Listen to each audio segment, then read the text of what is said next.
Hello, everybody. Welcome to the Serious Film Critics. My name is Sam, And I'm David. and we are on episode 13, lucky number 13. And yeah, it's July 1st. So, how you doing, Dave? Good to talk to you.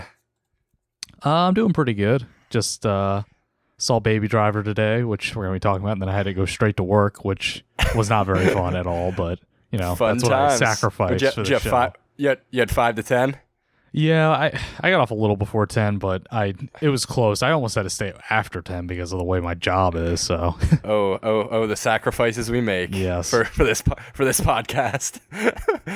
Seeing The Mummy in theaters by myself, I just thought about all the sacrifices I'm making. Yeah, I mean, usually I get my brother to go with me. This one I had to see by myself, which was a little awkward because it was pretty crowded, man. but normally I'm not by myself at least.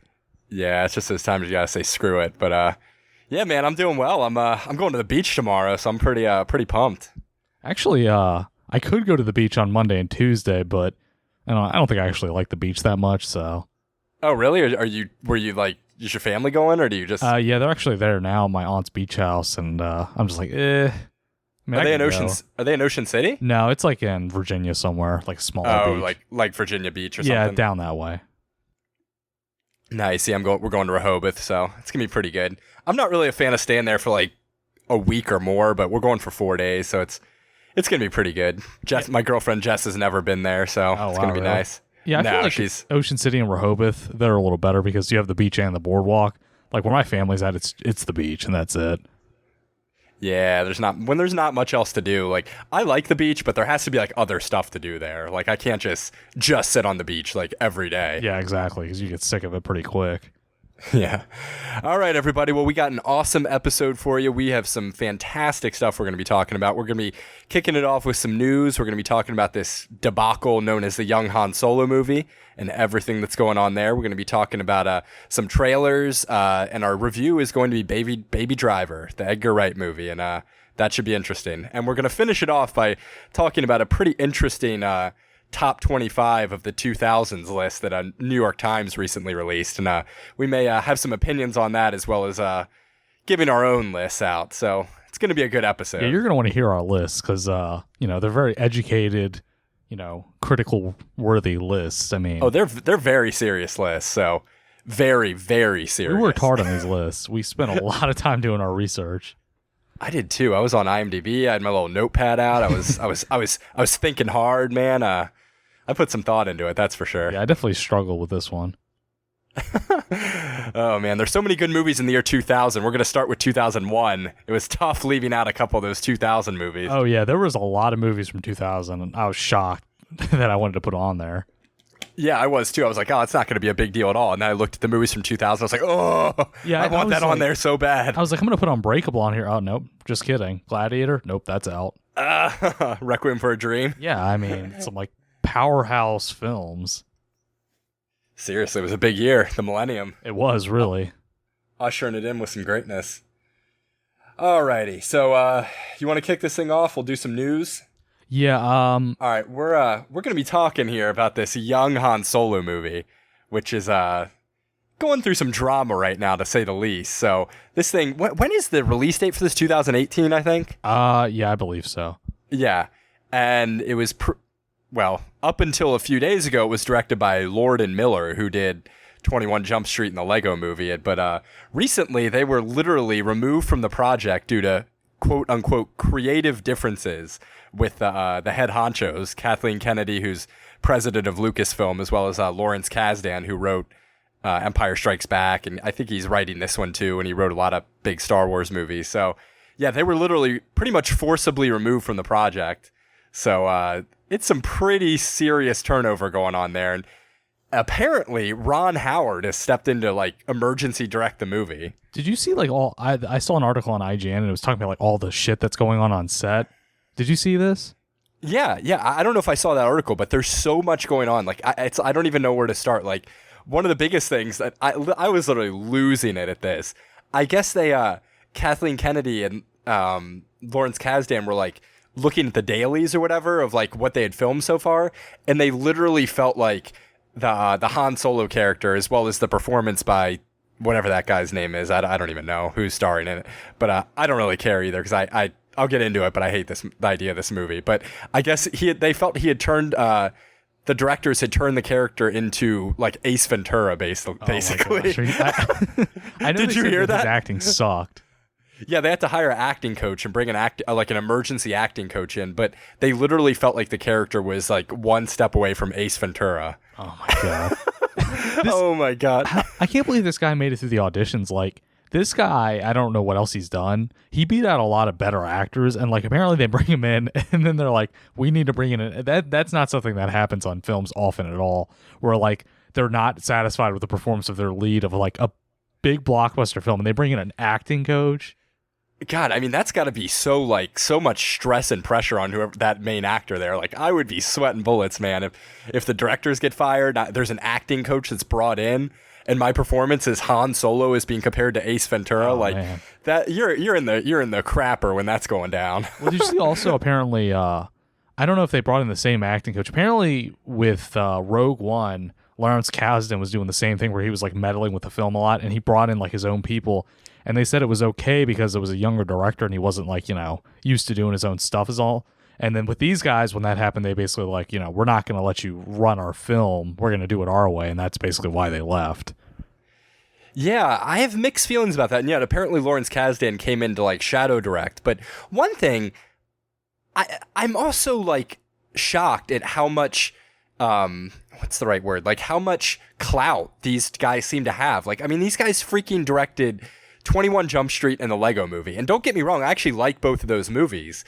But what the hell gives them so much clout to be just throwing themselves around? Like, I mean, they're just like running this thing like well, they're Martin Scorsese or something. They're trying to have artistic freedom and they're getting none. I mean, first of all, they made 2 highly successful films. So, they know how to make, I mean, I guess they could be, have 2 lucky films. But I mean, from the impression I got is that they basically weren't allowed to do things the way they wanted to do it all. They were claiming that they like were running on such a tight schedule they weren't getting any shots done. Like I guess like when they film a scene, they do all these angles. It said they couldn't do any setups because they didn't have enough time, and that basically they just had zero artistic freedom. And that's probably how it is on Star Wars because Disney is going to come in and do the way they want them done. So the flip side of that is maybe it's just like they're not even getting what they expect for any film in terms of freedom. Yeah, actually, that's a pretty good point. I was kind of looking at it more like, who are these guys to have the, I mean, it's like 21 Jump Street and Lego Movie. They're not big names. What would lend someone to think that these guys have to be the directors of the young Han Solo movie? Yeah, I'm sure whoever comes in there. And actually, Ron Howard seems like the perfect choice because he's going to come in there and like basically just be the bitch to like Lucasfilm and get it done. Oh yeah, for sure. Not that he's a bad director, but he's just kind of like, I don't feel like his movies have a distinct, like, this is a Ron Howard movie. He's more just like, he'll steer the ship, but... Yeah, I mean, he's really good, but I mean, he does not have a stylistic touch. He just is very good with the narrative, I feel like. Yeah, and I feel like that's exactly what they want. They want someone who can guide the story, but I feel like they don't want someone who's going to be too risky with anything, because... They don't want any risk with this movie. They want this bad boy to gross a nice $1 billion and be on its way. Yeah, I mean, that's the other thing too. Like, I wonder how expendable this movie is because, I'm sure if it's like not up to snuff, they might just snuff it out because they don't want to hurt their brand so early. And I mean, not a lot of people I think have high expectations of this to begin with. I mean, I know I didn't, and I'm just, again, it's like, call me like a crotchety old Star Wars fan, but I'm so sick of this like Marvelification of like the Star Wars universe. It's like we have to have movies every year. We have to cover every subject. So there's no stone left unturned in the Star Wars universe. I mean, it just drives me crazy. And I thought Rogue One was not that good. I saw it. It was okay. And I'm just like, this is really like the first of the alternate, grade B storyline Star Wars movies they're releasing, and this is the best they can do. Like, I was not that impressed by it. And that movie also had a lot of reshoots and like tinkering with it as well. So it's not really a good course they're on right now with these pumping out these Star Wars movies every single year. Yeah, I mean, that's basically what I read is that Lawrence Kasdan did the same thing to Rogue One, brought in like his guy or whatever, and like, to do all these reshoots. And I mean, everybody loved that film, I guess, except for you. I mean, did you see Rogue? Did you see it? I haven't seen it yet. I'd be curious. You got to watch that because I'd be really curious to see what you thought because I did not think it was very good. I'm sure I thought I it was. won't like it. I mean, I didn't thought like it was. episode I thought 7 it was that much, so. Yeah, I liked episode 7, but I didn't love it. But the Rogue One was boring. It was. I mean, there was some brutal CGI in it. They literally brought Peter Cushing back as Tarkin. They brought him back. They brought him back as a CGI character, and it looked so bad. I mean, I know a lot of people are like praising the technology, but the whole time you're watching it, you can tell that's not Peter Cushing. That's not a real guy.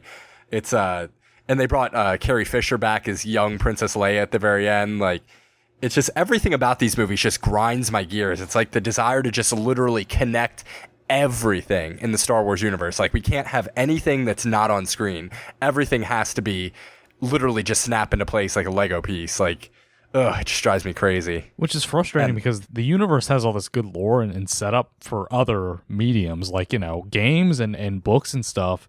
They do a much better job of expanding on the universe, but then when they have to beat it out into every single movie they make, it's like, all right, well, some of this stuff cannot make a good movie, and that's what's happening. Like, we don't need a Han Solo movie because if they really wanted to, they could write a book or do a comic or whatever where they would not be constrained. With a movie, it's tough.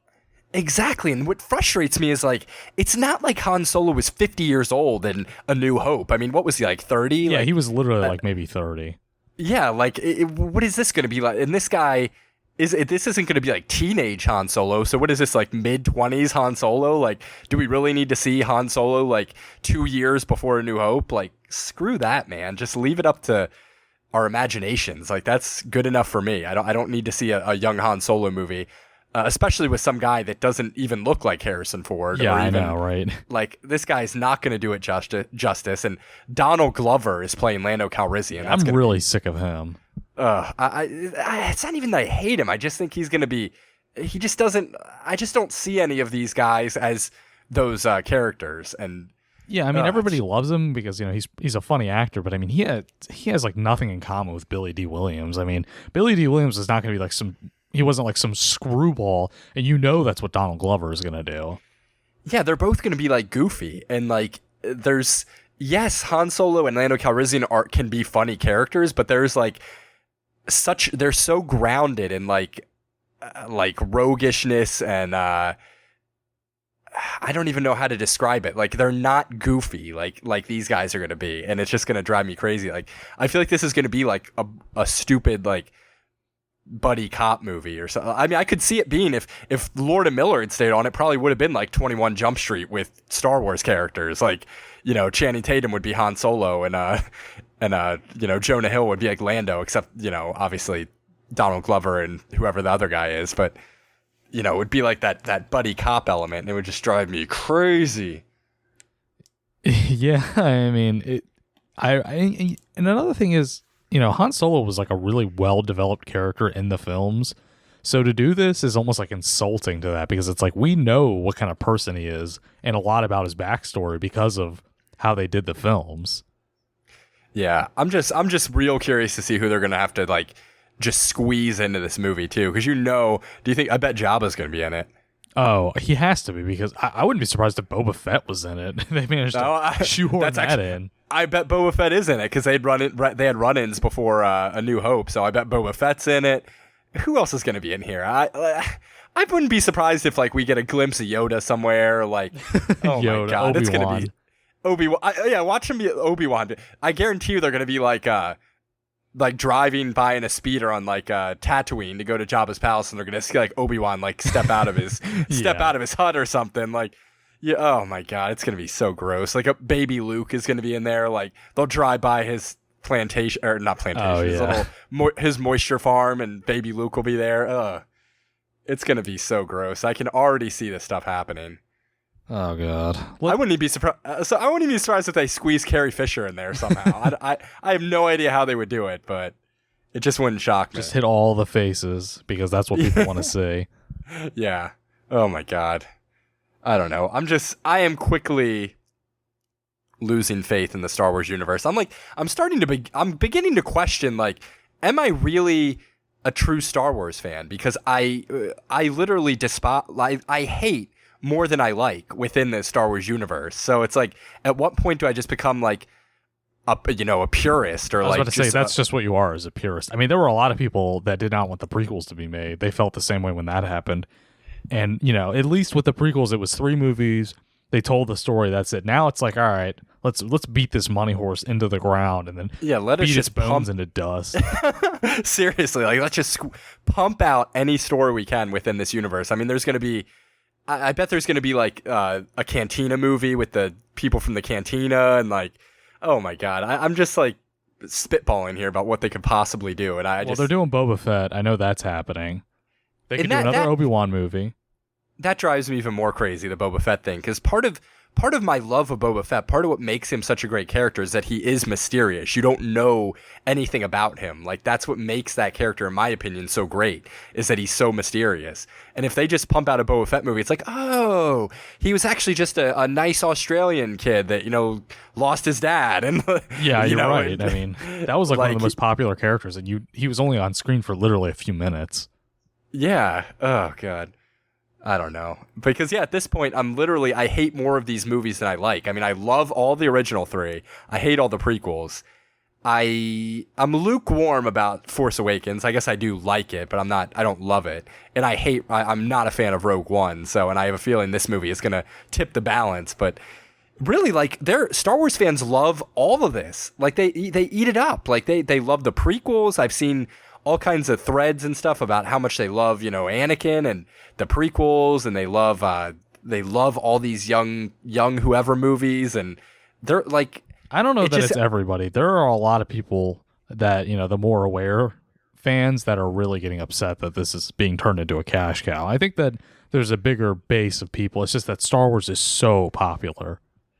Yeah, it's like that Marvel fan base that just wants to see, everything. Star Wars TV shows, like, I don't know. Certain people just have a mindset where they just want to see literally every single thing that relates to something they love. They want to know everything. They want to know how a certain character got the carpet in his house. Like, they need to know it all.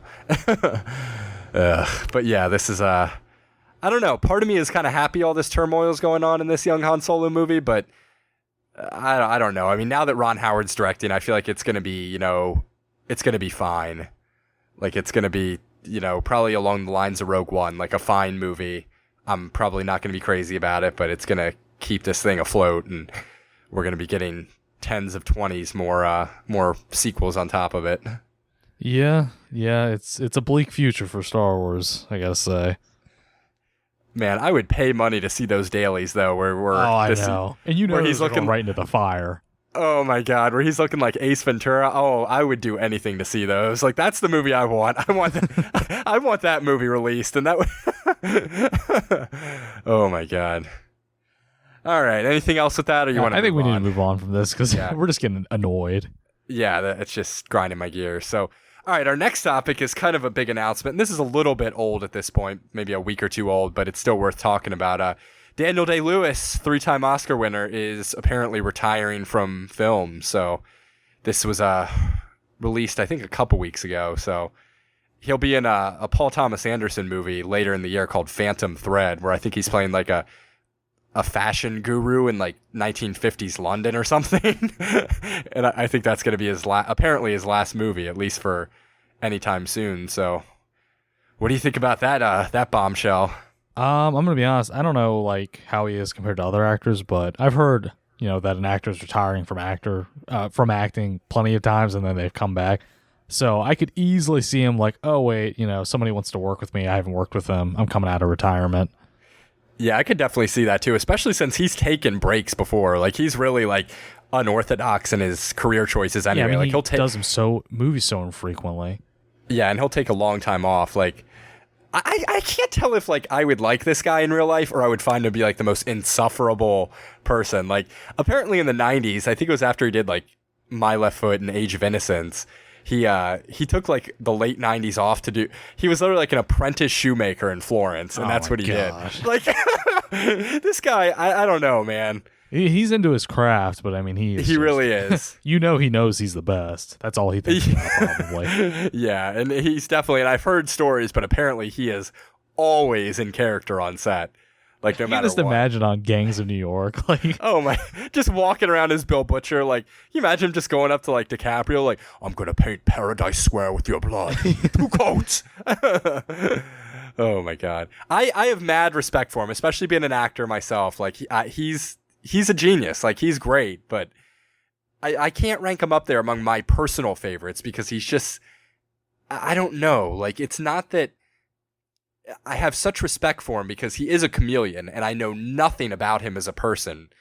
But I don't know. I guess maybe I like my favorite actors to have a little bit of themselves in every movie. Like, not necessarily to a huge degree, but it's kind of refreshing to see DiCaprio or Gosling or someone like that where you can, it feels like they take a role and make it their own, but still have themselves in it. Whereas Daniel Day-Lewis is just a completely different guy every movie he's in. And oh yeah, absolutely.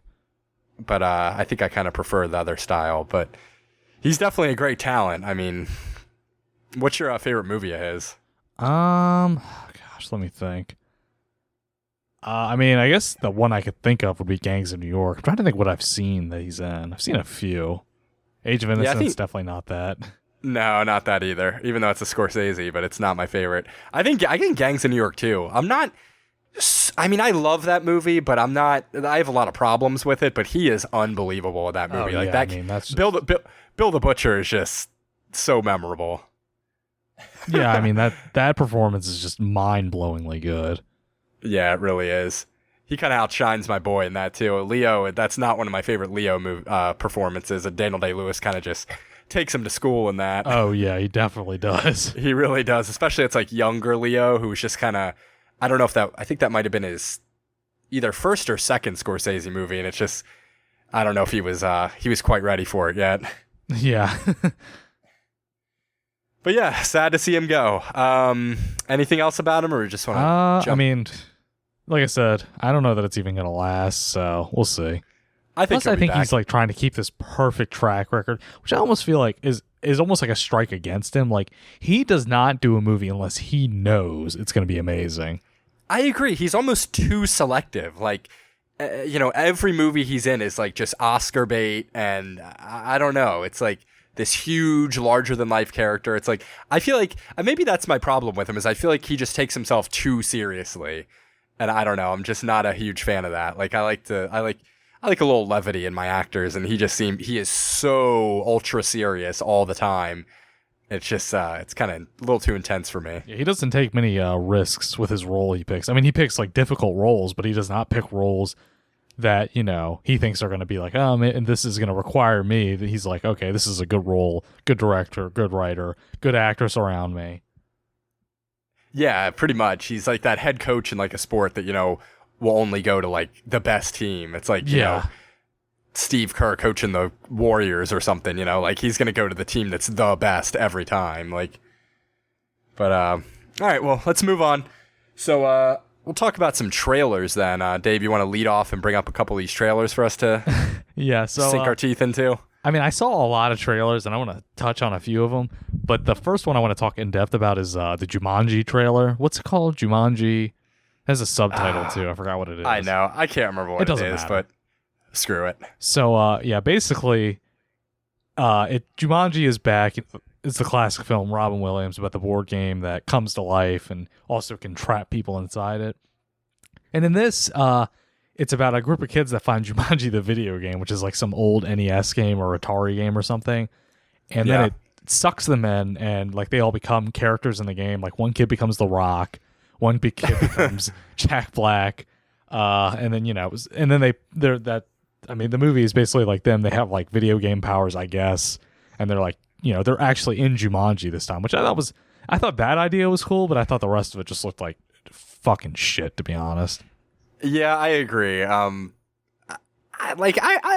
can dig it. I might check it out, but I don't have my hopes up, especially with Kevin Hart and The Rock. Like it's just, I like The Rock a lot, but I mean, I do too. I actually do like him, but I feel like he and Kevin Hart, like I immediately know what kind of movie that is going to be. Like as soon as I see those two in it, like they've done so many movies together too, where it's just like, I know what that relationship is going to be like. Yeah, I mean, he plays the same roles frequently, and I mean, he's funny and he has a lot of charisma, but he does not he's also a guy that doesn't take many risks with his roles. No, he doesn't. And that's the thing about The Rock is like I always like my love of him, or I don't know if I love him, but I like him. But my like of him teeters on like I want to believe that is exactly who he is, but at the same time, I know he is concerned about his public image, especially if he's, mentioning running for president and stuff. So it's like, I don't know how to feel about him because I do like him and he seems like a very genuine guy, but I also always have to remember, like, this guy knows exactly what he's doing. Like, oh, yeah, you're absolutely right. He's very big on his. I mean, I've seen like people meet him and they all say he's nice, but he's like Tom Cruise, where he's very much concerned about how he looks and comes off in public because he's all about advancing his career, I think. Yeah, and he's just all of his like. I remember I had like it was the most hilarious thing. I don't even know if it's still active, but I had he had like this alarm clock app. It was called the Rock Clock. Oh my god! And I literally used it for like a couple weeks. This was like maybe a year or two ago, and literally every day it would wake you up with like him yelling at you, like, "Come on, get out of bed and get to the gym. Come on, like kill your goals today." Like that kind of. He would just yell those like standard like rock motivational things at you, and sometimes he would just release like a video to go along with it, and the video was always at 4 a.m. And it was always him in the gym, like talking about how it was an empty gym and he was gonna get after it, and like, oh yeah, it was, it was like, it seemed like the most fake thing in the world, but I always was like smiling when I watched it because I can't help but like the guy. He's extremely likable. I mean, he really is. And I don't think it's all. I think it's a little fakeness, but I definitely think he's genuine. I mean, too. I think he definitely does all that stuff. Like, I think he definitely has that lifestyle. And it's yeah. I mean, you can't look like that without having it. And it was always funny too, because it would show like your alarm time, but it would show literally like when The Rock was waking up every day. Oh, really? And that's pretty good. I guess he had his own personal alarm like plugged into the app, so it would be there were some days where like I would have a day off and my alarm would be set for like 11 o'clock in the morning, and his alarm would be like 3:45, and I would just be like, "Ugh, I'm failing at life." I wonder what time he goes to bed. I don't know. Something tells me he goes to bed decently late too. He's grinding all day and half the night. But yeah, I don't know. I'm not too keen on this movie. Do we know who's directing? Is it anybody? I didn't check actually. Yeah, probably nobody. Yeah. Nobody of note, but I mean, at least it's an interesting twist, but the movie itself just didn't look funny or interesting. No. Just like, I gotta say, I think that's a cool idea to have all of the main characters like be turned into the character from the game. Yeah, I actually think that's a really good idea. I mean, I think that going into Jumanji this time instead of having it come out, I think that's smart because it's like it doesn't really take anything away from the original because it's like, all right, now, well, it does because they're going into the game and it's like really stupid and goofy. When the stuff came out of the game was terrifying.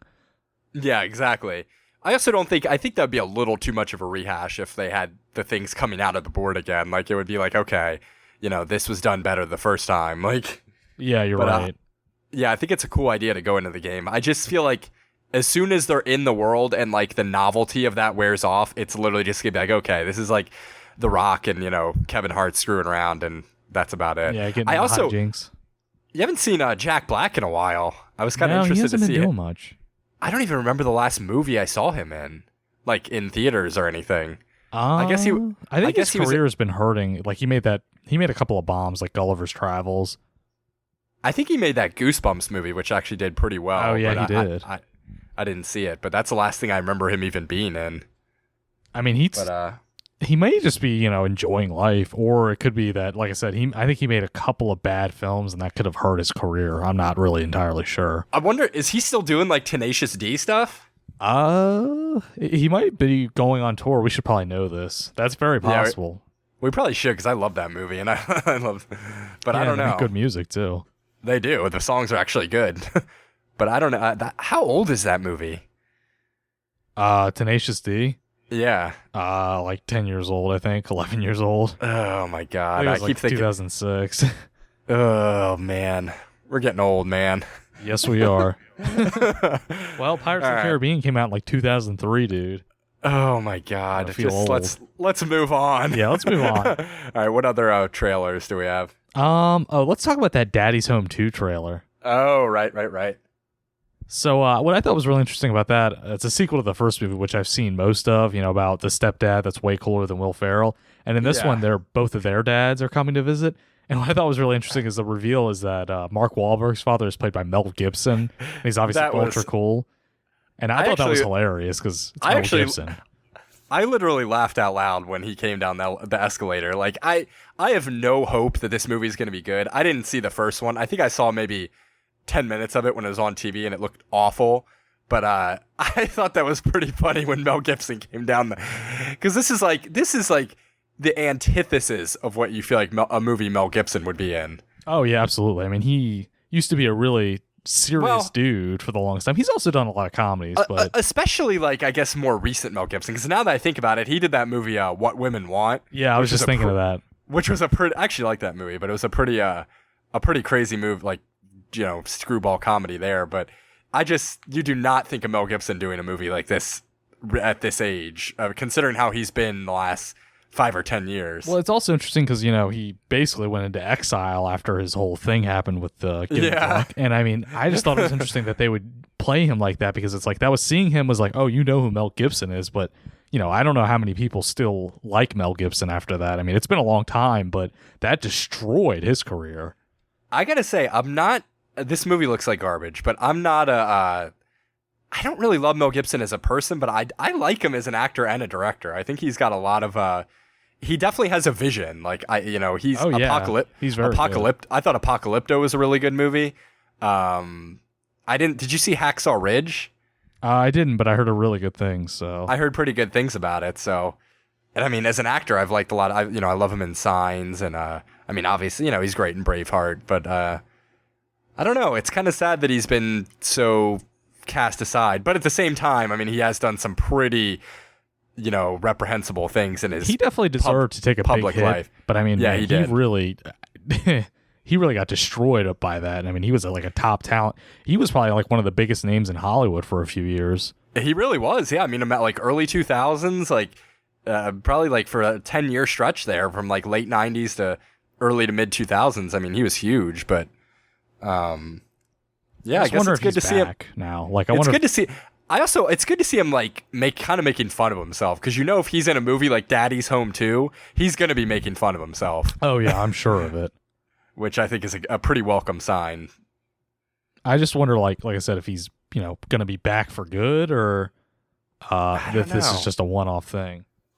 I actually want to look up real quick. I want to see if he has any movies coming out because I know Hacksaw Ridge was just this year, so I don't know if he has anything else in the old pipeline here. Let's take a look. Mel Gibson. I mean, I guess he might do directing more since that seems to be. I think I like him. I think I like him more as a director than an actor, actually. Yeah, I mean, he has made some really Apocalypto was amazing. Yeah, Apocalypto was really good. All that I've got here is Berserker, which sounds like a pretty fitting title for a Mel Gibson movie. The only thing it says is it just says war movie. So I guess he's got another crazy war movie in the works here. I mean, that seems to be up his alley, so I'm on board for that. Yeah, definitely. Absolutely. All right, any other trailers we got to talk about? Let's think. Well, I just want to talk about that Flatliners for a minute. Did you see that one? I did see that when I was came on as a trailer before Baby Driver, and I immediately thought of you because Ellen Page looks to be making a return to cinema. That was shocking because she has not been doing anything recently. Yeah. Just a little sidebar to all our viewers here, or listeners here. Dave had a minor half ironic obsession with Ellen Page for a number of years. Yeah, it was partially ironic and partially I just was really into her, but it was also very self-aware. Yeah, it was both. We actually talked about you like going to where she live in Canada. Yeah, I was in Nova Scotia. I don't know if she still lives there. Nova Scotia. Yeah, Dave was gonna go. We were all gonna go there and film Dave looking for her. Yeah, this was. Oh my god, this was probably about 10 years ago. I think we were in high school when you were talking about that. It was around when Juno came out. Yeah, but yeah, she's back and starring in Flatliners. So what'd you think? I thought the trailer looked really bad, but I don't understand. Like, Flatliners, it's a remake of like a 1990 film, and it's, the original isn't that good. This one doesn't look very good. And it's just like, who thought to remake this? Like, who was sitting in a room and like, let's remake Flatliners, like a film probably nobody watching this is even gonna have heard of, because I don't think it was a major film when it came out. I've never even heard of it. I didn't even know that it was a prior film. Oh, yeah. Kiefer Sutherland and Julia Roberts are in it. And I mean, it's the same subject where they stop their hearts and then they come back and then they start getting haunted. Yeah, it's a fucking remake. Tonally, this movie looks all over the place. Oh, I know, dude. I was thinking that the whole time. Literally, like, the full spectrum of this movie has absolutely no idea what it wants to be. I mean, at first I thought it was like, kind of one of those movies like Chronicle or something, and then there are parts that seem like a kind of slapsticky, and then it goes to like the horror movie. Like, yep. I don't know. This is going to be a giant pile of shit, in my opinion. I mean, really, the original I think is almost similar in that, like, it's like it starts out as like there's like a science fiction film, and then like goes to horror because they start having the side effects. But really, it was like for the first half it was like upbeat, and then they start having these random weird flashes of horror. It's like the tone. They couldn't pick what they wanted it to be, especially not, at least for the trailer they couldn't. And I'm sure the film will have the same problem. I mean, it looked terrible.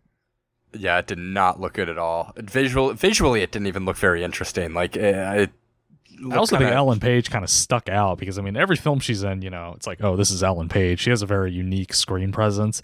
And in this one, it was like the other actors were kind of like nondescript, and then Ellen Page.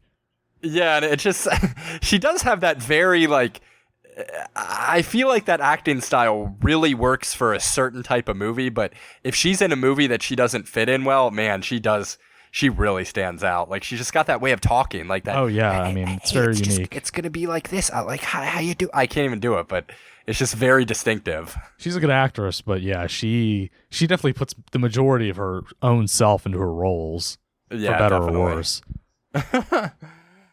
All right, should we jump into this review here? What do you think? What other? I'm trying to think. There were so many trailers, and I'm trying to think if there was any other ones I wanted to talk about. I'm trying to think of any other ones. Yeah, we could talk about it. There were so many. Like that American Assassin one, I think you saw. Oh, that looks right, the American. Terrible. That looks like a steaming pile. Oh man, we don't really need to talk about that one, but we can. I feel like that main actor is so miscast in this movie. Like, oh, I know. Well, who is that guy? He looks familiar. I don't know who it is. I've seen him before. I feel like I've seen him either in a TV show or I think I've seen him in a TV show, but he does not fit that part at all. He's like, what is he supposed to be, like the most dangerous like assassin in the world? What I didn't even understand was like, so basically it starts, he just starts destroying terrorists, I guess. And they're like, what are you going to do? Kill all the terrorists? He's like, yeah, pretty much. And then it's like, but then they start training him with Michael Keaton, and then one of them goes rogue, and it's like, is it the dude that got trained in the beginning the one that goes rogue? Or is it another guy that he trained before? Because then he has to, like, it's going to take one to catch him or something. Because then he starts, like, chasing after that dude that stole the plutonium. Oh, my God. I don't even know who is who.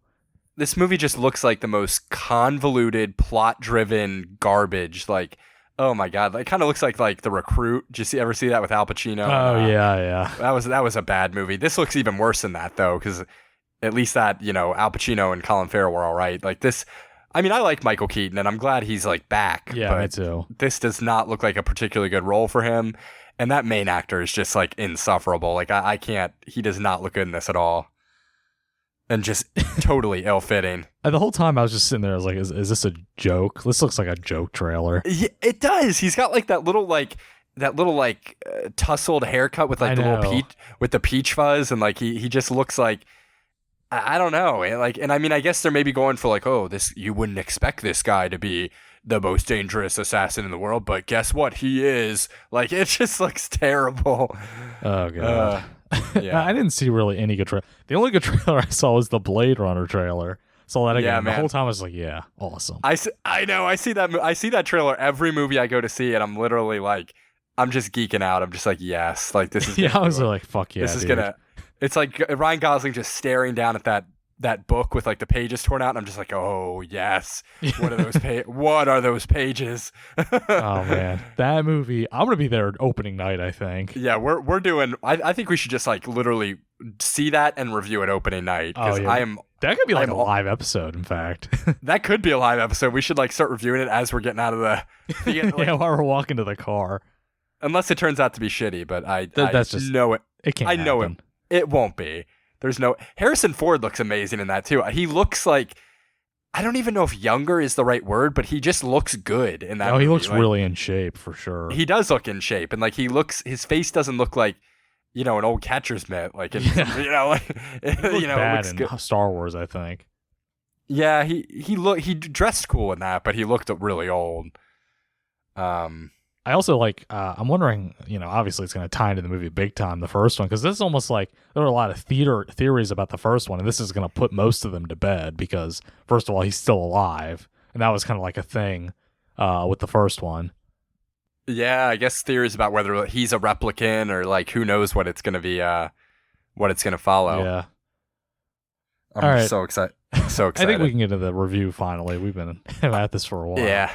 Alrighty, guys. So we are going to be reviewing Baby Driver, the recent release directed by Edgar Wright, who did Shaun of the Dead, Hot Fuzz, all those movies. So, all right, Dave, you want to take us into this bad boy? Oh yeah. All right. So, Baby Driver, I actually went into this knowing almost. I saw one like brief trailer. I really didn't know what it was about.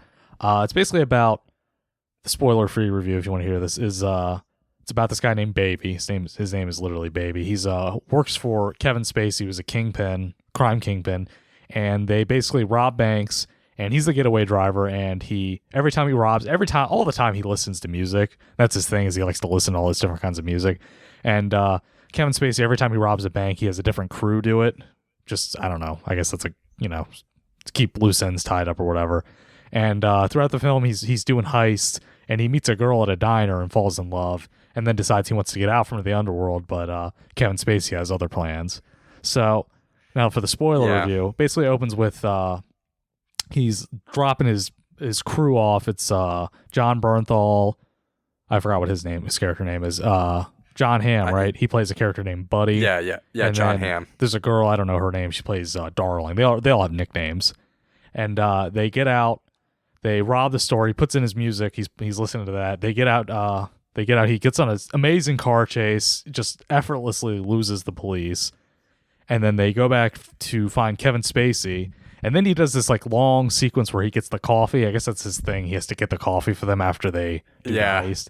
So he goes and gets the coffee, comes back, and then they go their separate ways. And then when they're all leaving, Kevin Spacey is going to give him his cut, but actually he only gives him a little bit. And he's like. When you almost are done, you have almost paid back what you owe me. He just gives him a little bit of money. He's like, the next job will be the last one. So he goes back out. He goes home to drop his money off, right? And then it turns out he lives with like this old deaf dude, which I never even figured out what the relationship was, to be honest. Apparently, it's his foster father. I think he was his foster father, I guess. Yeah. So also he had this big thing. He throughout the beginning of the movie, he almost never talks, and he likes to record people's conversations and turns them into music, which is pretty funny. Yeah. And, so he makes a song because the guy asked if he's slow, and he makes a song out of Kevin Spacey's voice. Was he slow? Yeah. So then he has another heist that with a different crew. It's it's a guy named Bats, played by Jamie Foxx. No Nose, played by Flea from the Red Hot Chili Peppers. That's who that was. Yeah, that's who that was. I didn't recognize. That is amazing. Yeah. Yeah, because he was in the credits. That's the only reason I knew who it was. And then JD, who's an Asian guy. That's all you need to know. Yeah. So this time, they're doing an armored car robbery, and he's watching, and he kind of gets distracted when he sees them hurting the armored car guards. So then he sees that they killed one, and it kind of shakes him up. So then they get in the car. He crashes, and then there's a Good Samaritan, this is something I want to get into later, that has a gun, starts shooting at them, chases them down relentlessly, shooting at them. He has a machine gun. So they get into this big heist again on the highway. He finally loses them. He actually does this little maneuver to stop Bats from killing the Good Samaritan because he doesn't want him to die. So then he goes back and to Kevin Spacey again, and then he tells him, all right, you're good to go. You don't have a debt anymore. And also, JD, who left his shotgun behind, they kill him, and they tell Baby that he has to get rid of the body. So he takes it to a what's it called, junkyard. Has the car crashed. This is also when I think we start getting some information about Baby. first we have Kevin Spacey explains that Baby has tinnitus, and that's why he's always listening to music to drown it out because he got into a car accident when he was a kid. And through a bunch of flashbacks, we see that his parents were killed in a car accident, including his mother, who loved to sing. So after this, he meets Deborah at a diner. He has like this big thing with her. She's super into music too, and they like have all this conversation about how different names have different like songs written about them, and that, you know, Debbie doesn't have a lot of good songs, but Baby has like every song ever.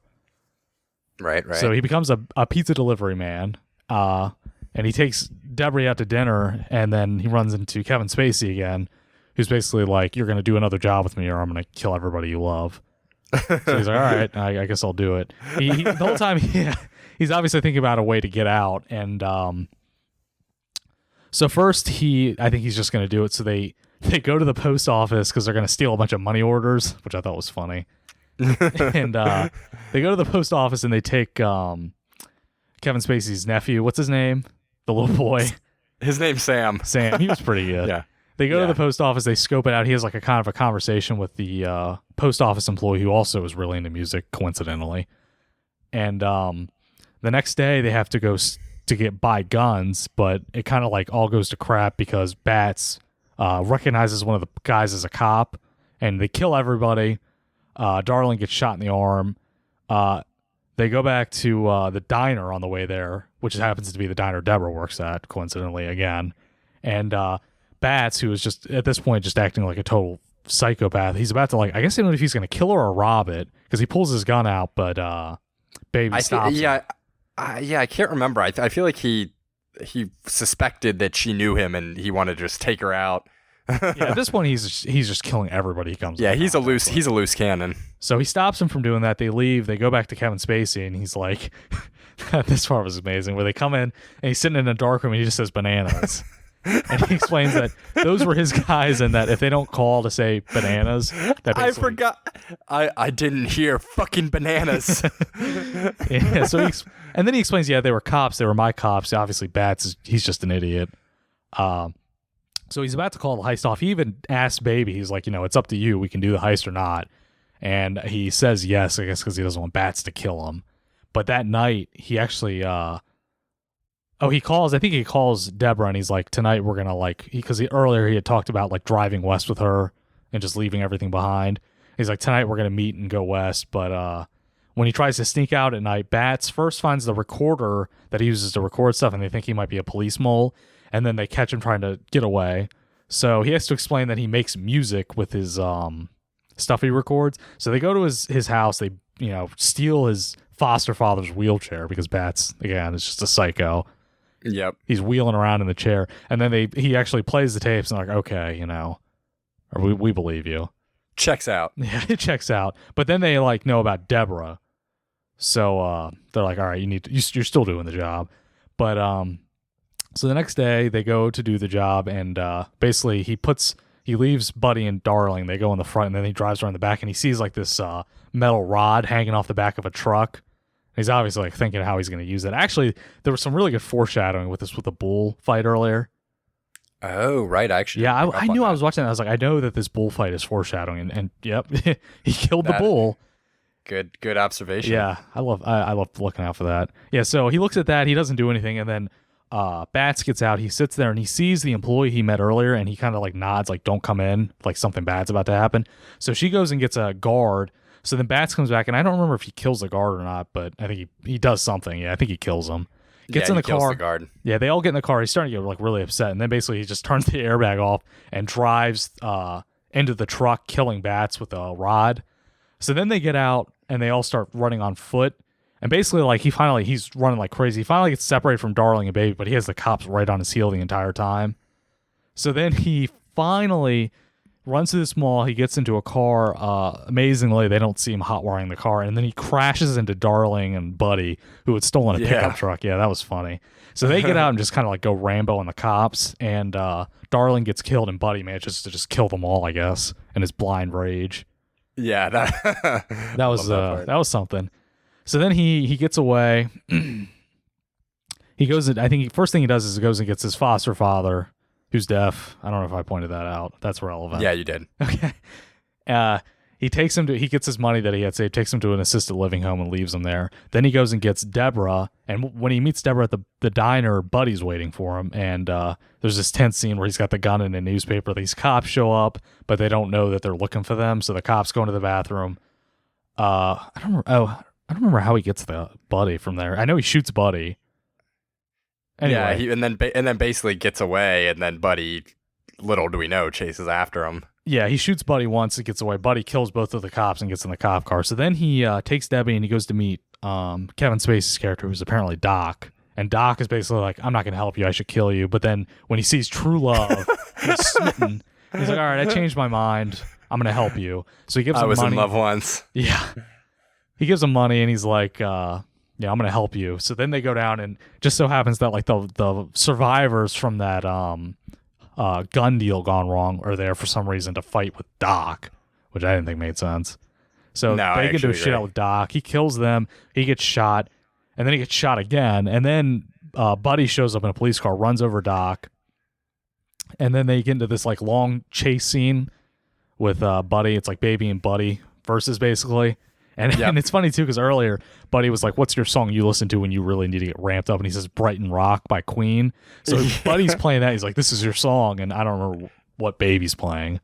So they have this long, like, mano-a-mano standoff. And finally, Buddy gets him on the ground. He shoots him next to both his ears to try and make him deaf. And then but Debbie gets out, wrestles with him. They get the gun away from him. He shoots him in the leg. He falls off, lands on top of a destroyed car. And then Baby passes out. So he wakes up and they're just like cruising along on the road. And then like, of course, she the only car I guess she could get was the one that was like shot full of shit full of bullet holes and stuff. Yeah. So Debbie's driving Baby, and then they get trapped on this bridge, and instead of running, Baby's like, no, I want you to just say I took you hostage or whatever. I'll take the heat for this. So then he goes to jail. He gets sentenced to 25 years, but surprise, they're going to parole him in only 5. So he goes to prison. There's all these witnesses that explain he's like, a good guy. He just got caught up with the wrong people. Gets out. Debbie's waiting for him. And then, they live happily ever after.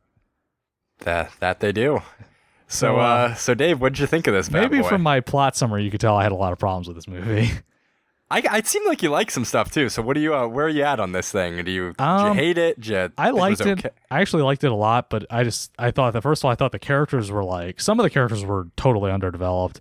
I thought the plot was a little flimsy for me, and I also thought like the point of the movie in between where he like had done the second heist up until the third one, I thought was I don't want to say boring, but it was like the romance stuff wasn't that interested in. I thought it was like the chase scenes were just so much better.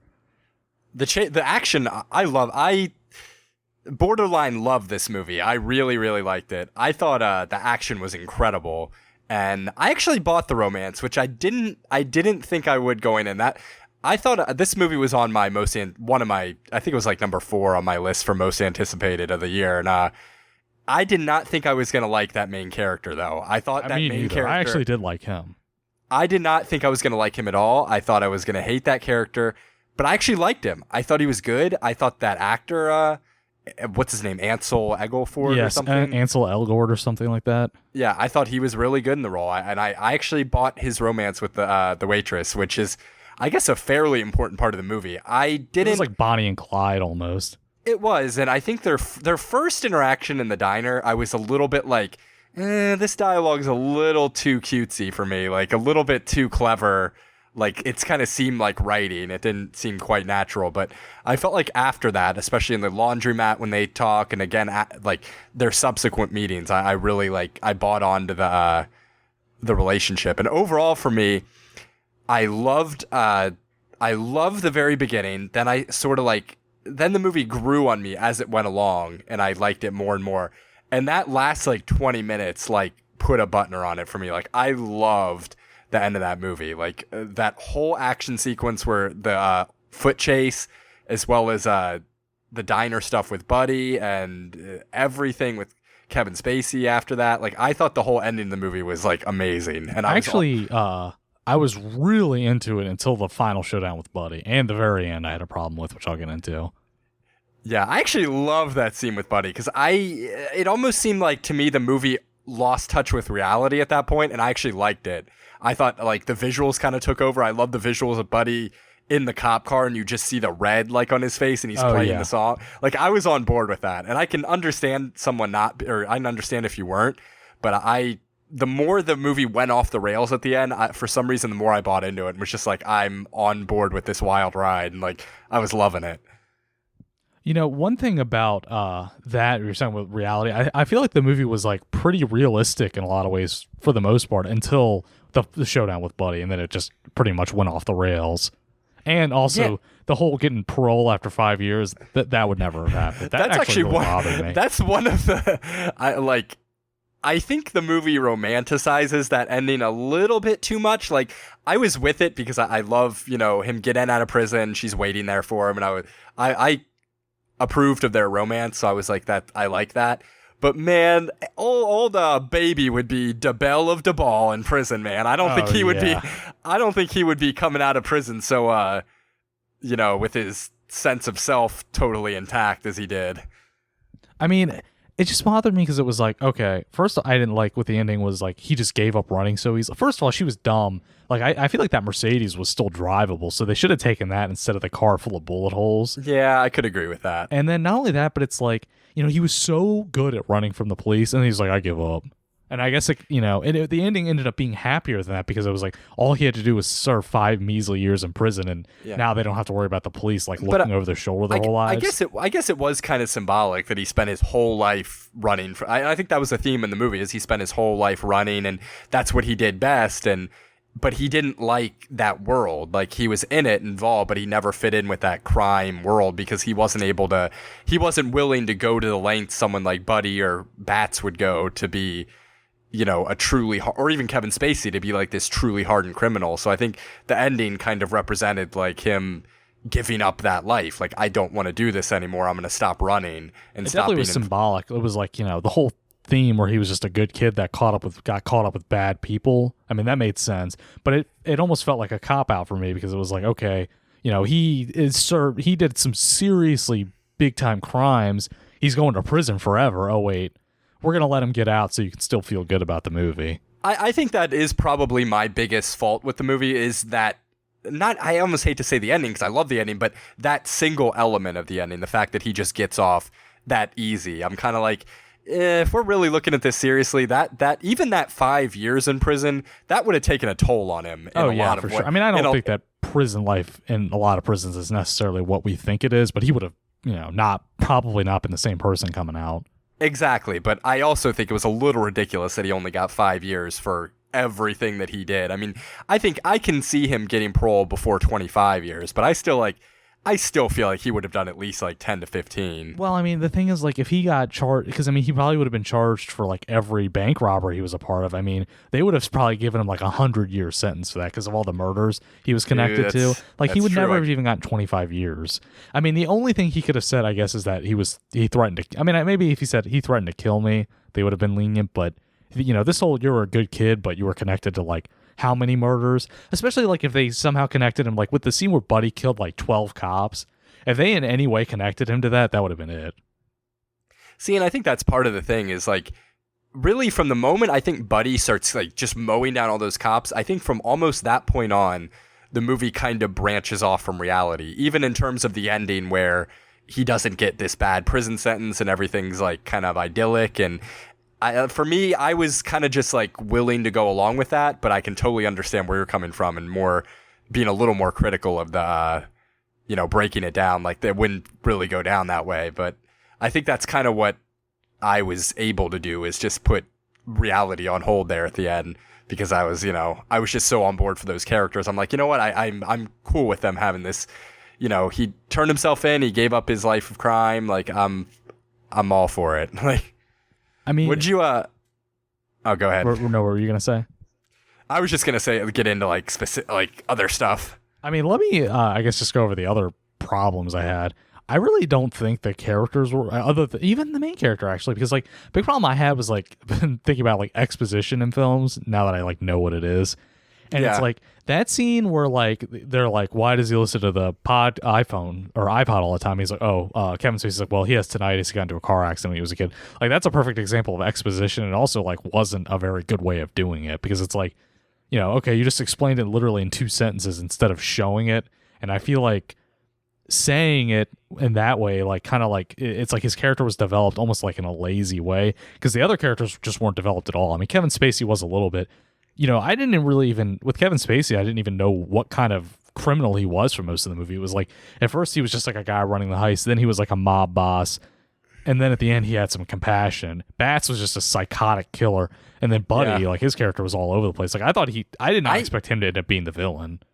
I actually love the performances, and I won't even necessarily disagree with you that I don't think they're super developed, but I got a good sense of who each of those characters were. I didn't know a lot about them, but I felt like I knew who Kevin Spacey was as a character. I felt like I knew who Jamie Foxx was as a character. Like I think the writing was, I don't think they developed the characters very well, but I think the writing in terms of their individual scenes was really well done. Like I thought they had some really good dialogue to chew on. I almost feel like they were like pieces in a performance, but that was my problem with it. It was like they were there to set up scenes, and their performances were good, just not the writing behind the characters, I feel like. Yeah, I mean, I kind of, for me, it was sort of like these characters were just laid against this, this backdrop of these heists, and again, I thought Baby's character was pretty well developed. I was happily sufficient with that, and I kind of just looked at the other characters as, just types almost that he was interacting with. But I thought Jamie Foxx was really good, who I'm usually not necessarily crazy about. I thought he was really good in this role. He was like unhinged, and I totally bought him as just the kind of the berserk killer. I thought John Hamm was really good. I love John Hamm in it. I thought Darlene was, pretty good. I'm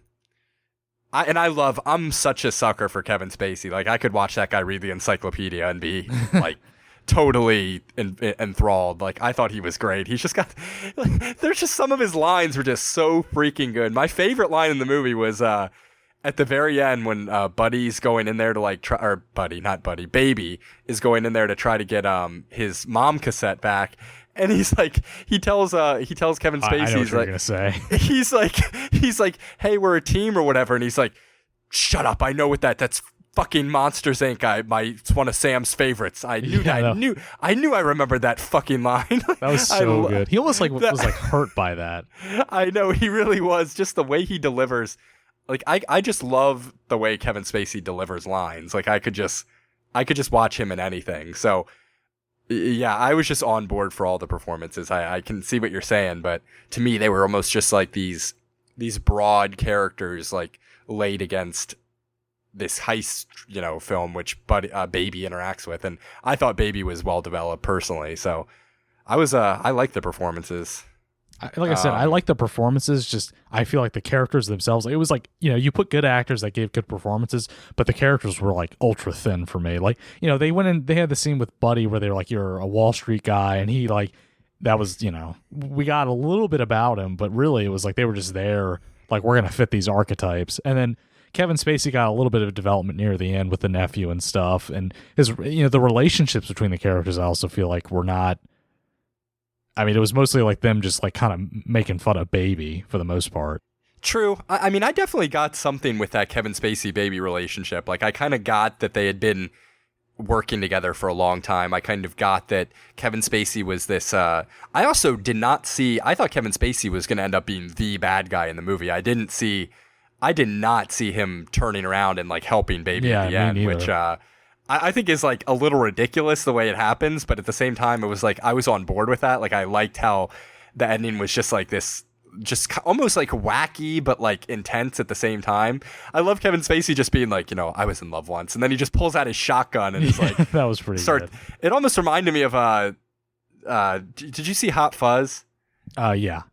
Where that scene in the I mean, it's been a long time since I've seen it, but this scene always stood out to me where it's like they're in the bar with the priests, and the priests are like talking to them, and then suddenly they just whip out like shotguns and start killing. Like it's just almost like that totally unexpected turn like that you just don't see coming in a character, and you're just like, what? Like, all right, I guess and it's usually preceded by some kind of ridiculous violence. And I was just like totally with it. I think it was really stupid how those other guys from like the from when they did that gun trade, I thought it was stupid how they had those guys show back up. But I guess I didn't like that. I feel like a lot of things happened that were just really convenient for the plot, and that was one of them. Like the main thing was that, and then when they went to the diner that just so happened to be the one his waitress friend works at, like that was just a little too convenient for me. Because if that hadn't happened, the plot would have been dramatically different, and I feel like they could have done it a different way. I can't argue with a lot of this stuff. This is a movie to me that you can definitely pick apart a lot of inconsistencies in. But for me personally, I just kind of like put those certain movies for me, I'm able to just like put those things aside and go along with it if the visuals and the performances and things are really good. And this was one of those movies. But there are definitely a lot of like nitpicky type things or even a little bit more serious than that you could kind of tear into this thing a little bit. But personally, I was just along for the ride. Well, we should talk about the stuff we did like. I love the visuals. I thought the visuals were great. Yeah. It definitely had something going on, especially like when he was like doing all the dancing and stuff, which I wasn't too on board with that, but like the way the cinematography was really great in those scenes. Yeah, his use of color was great. I love the color in the scene where he's walking and dancing. I love the even when he's in the laundromat and just all of the clothes and all of the washers and dryers are just bright primary colors, and it's like little touches like that don't take me out of the movie, but I just notice them and I'm like, that's awesome. And I love the light of shining into the police car light at the end with John Hamm. Like I was totally love that. I thought the visuals were great, and the action I thought was I need to talk about those chase scenes. Those chase scenes were awesome. Those were some of the best I've ever seen in any movie. Yeah. Like that final chase scene where he's on foot and then goes into those like 2 or 3 different cars. Like I thought that was one of the. Actually, that whole ending kind of reminded me of like a more stylized version of Heat. Yeah, I was just thinking of that, especially the way they dressed and stuff, and they're like on foot, like they get out of the car. That was very much it probably took some inspiration from Heat. Yeah, that whole ending reminded me of like Heat and like mixed with like almost like Carlito's Way, the ending chase scene. Like I loved it. I thought that was probably one of my top 5 chase scenes in any movie. I actually think that the second chase scene with the truck I liked better. I thought that scene was just ridiculously tense because it kept crashing and stuff, and I was like, I wasn't expecting The only problem I had with that scene, and this was one of those times where it did, like a nitpicky thing, did take me out of the movie a little bit. I did not get who that like Good Samaritan was. Yeah, I forgot about to bring that up. That didn't make any sense to me. That made no sense to me. I was like, is this guy like... At first, I was like, is he working for Kevin Spacey, or is he working for like some rival, corporation, or is he like a cop that's going to factor into this movie? But he's literally just like some random, like literally just a Good Samaritan who's like a boss at driving, and he also has a machine gun. Like, first he pulls out a pistol, and he is relentless. I mean, he will not get off of them. Then he pulls out a machine gun. Yeah, yes, and I don't know, like, I didn't find that was a little bit too much, like, I was thinking exactly the same thing. Like, I don't understand why this, and not only that, but like the armored car guys, like, they would not let up either, and it's like, they would not be shooting at these guys while they're running away, I'm sure. They'd be running for cover. Yeah, I had a problem. I thought that scene was amazing in terms of the chase, but I was a little bit like, who the hell is this guy? Like, that he's just out of nowhere, like, this, just, like, following them with, like, intensity, and he was an amazing driver. Like I know he was like totally keeping up with and wasn't Baby driving like some hot rod? No, he was driving the Avalanche. Oh, right. And the other guy was driving a pickup truck. That really took me out of it, but I feel like the chase scene itself was just amazing. I just loved how he kept crashing and stuff, but he was still like recovering because I didn't expect that. Like, the first chase scene he's like flawless, and the second one, he's having all this trouble, but he's still doing really well. It's just like edge of your seat. And then the third scene, I honestly thought he was going to get caught because it was just like, I mean, they were bearing down on him so hard. That third scene was so, I thought that third scene was so well shot and directed. Like, I mean, I thought the whole movie was, but that third scene. And the second scene, I loved it because it also represented where Baby was as a character, because he was kind of like, at that point, he was like teetering, he wasn't sure if, he didn't really want to do this. He didn't like working with Jamie Foxx. Like, he was having a lot of uncertainties, like having to get back into this after, having loving the waitress, and he wasn't like this. He was like, he did a great job driving, but you could see his like inner turmoil like reflecting his performance. Like he was still amazing, but he wasn't like just like he wasn't perfect. Like, he definitely was impacted because the first scene there's like nothing bad that happens. No, but in the second scene, like you said, he's crashing into things and like, you know, he's still unbelievable, but it really kind of I thought was nice the way they did that. Yeah, they did a really good job showing, like you said, his inner turmoil was really affecting his driving, and it really was. What other things in this movie? I actually was not a huge fan of the music they picked. I mean, they had some songs I liked, but it just, I don't know. You know, it wasn't. I gotta agree. I liked the soundtrack quite a bit, but I really thought I was gonna be like blown away going into it. I think I was kind of expecting a little more Drive type music, like maybe like because I heard some comparisons to this movie with Drive. Like I thought the soundtrack was gonna be a little less like classic rock hits and a little more I don't know if synthy or out there type stuff. So but I liked it. I mean, I thought it was good, and I thought a lot of the songs fit the movie, but I was just kind of expecting some different song choices personally. Yeah, I mean, the soundtrack definitely didn't like leave me in awe, and it wasn't like a ton of songs I hadn't heard either. It was a few, and then it was like mostly like, all right, these are like classics and oldies and stuff. Like that's okay. I mean, they fit the movie, but you know, it wasn't like Drive at all. No, it wasn't as good as Drive. Drive is my favorite soundtrack of all time. Like I love that, but it was still good. And I think at least they did come up with I was honestly worried at first that he was just like this hip guy just who loved music and that there was nothing wrong with him. Like, and I was like, there has to be a reason he's doing this. Like, and as soon as they explained it, I was much more on board, because if that first like dancing scene, I was like, I don't know if I'm into this, because I literally thought they were just playing it like this character's just one groovy guy, like who just like dances. I thought this movie was so hip in the beginning, and then once they explained that he had tinnitus and he basically needed the music just to get through it, I was like, all right, I'm on board with that.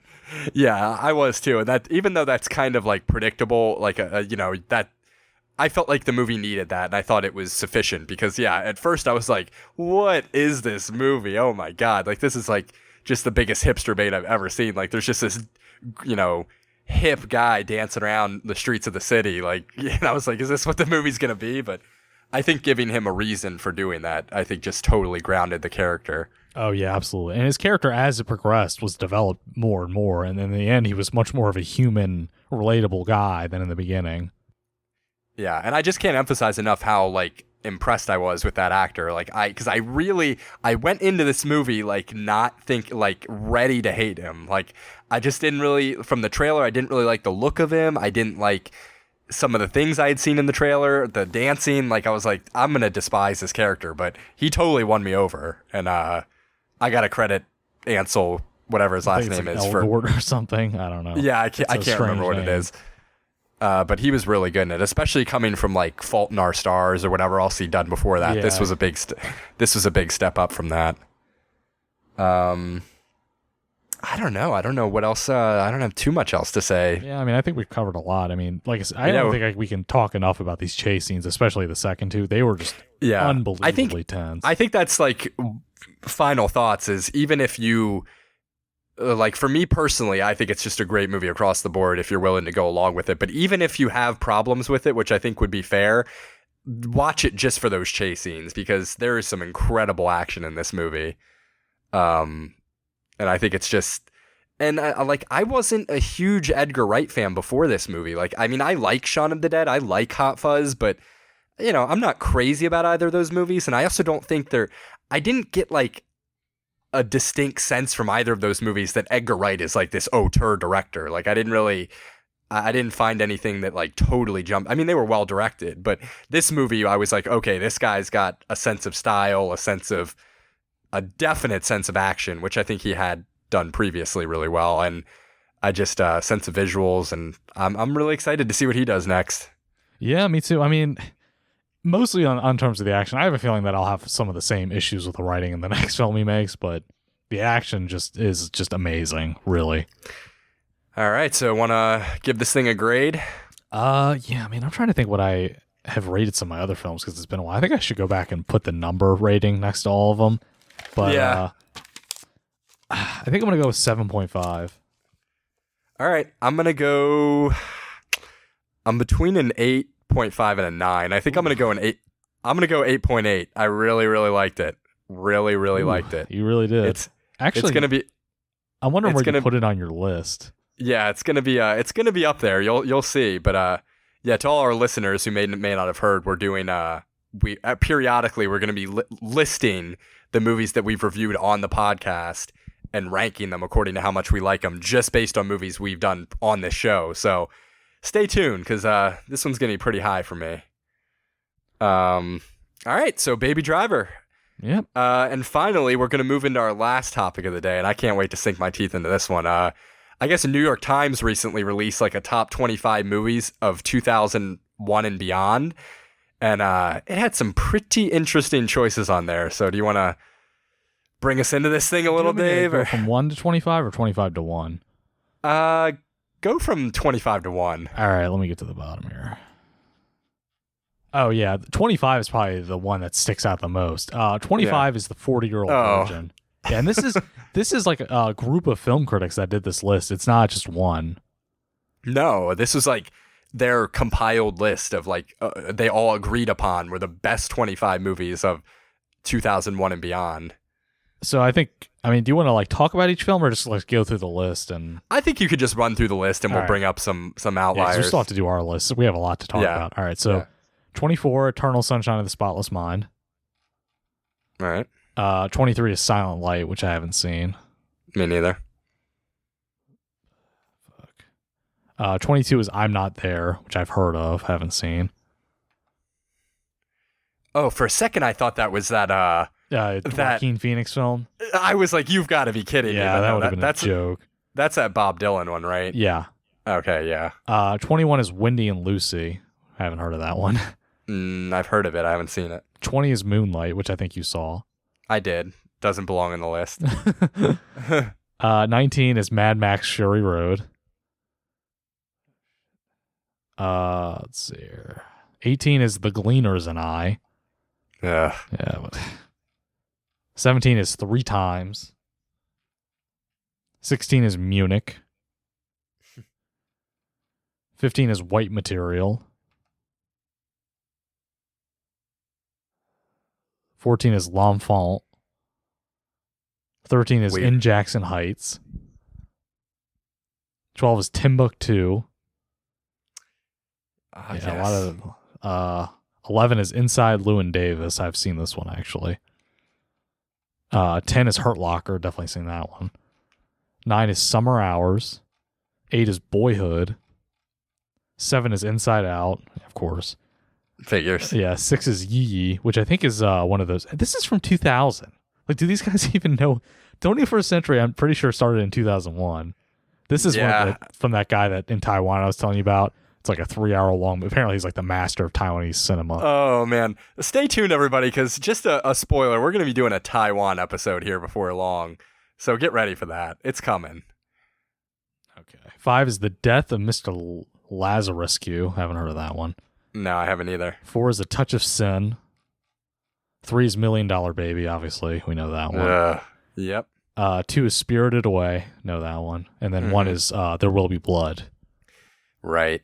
I just have so many problems with this list. I don't even know where to start. Like, for me, this list somehow manages to be both like pretentious and include like some stupid movies that don't belong on here. Let's talk about the one that sticks out the most, the 40-year-old version. I feel like they put that on there just to like, all right, well, we're not totally out of touch. Even though if you're going to pick a comedy, don't pick that one. That seems like such a hip choice. Like, oh, the 40-year-old virgin, like, you know, it's really a great film about, you know, what it means to be, you know, masculinity. Yeah, blah, and that's blah, exactly blah, what it says. Like, they have blurbs about it, and this is definitely like, oh, it explores masculinity. And like, no, it's just... it's just like, and I'm not even hating on the movie. It's okay. It's funny. Like it's not a bad movie, but there is no way in hell thinking about some of the movies. Like I'm just looking at my list. Some of the movies that get left off their list for 40-Year-Old Virgin. I know, like right? There are so many movies that could. You have got to be shitting me. Like forget that. Well, let's talk about some omissions too, because there's a big one. The Departed isn't on here. Like really? Yeah. I don't even know if we need to talk about omissions because I feel like they might show up on our list. Yeah, we don't have to. Yeah, we'll not because I feel like movies that deserve to be on that list are going to show up on ours.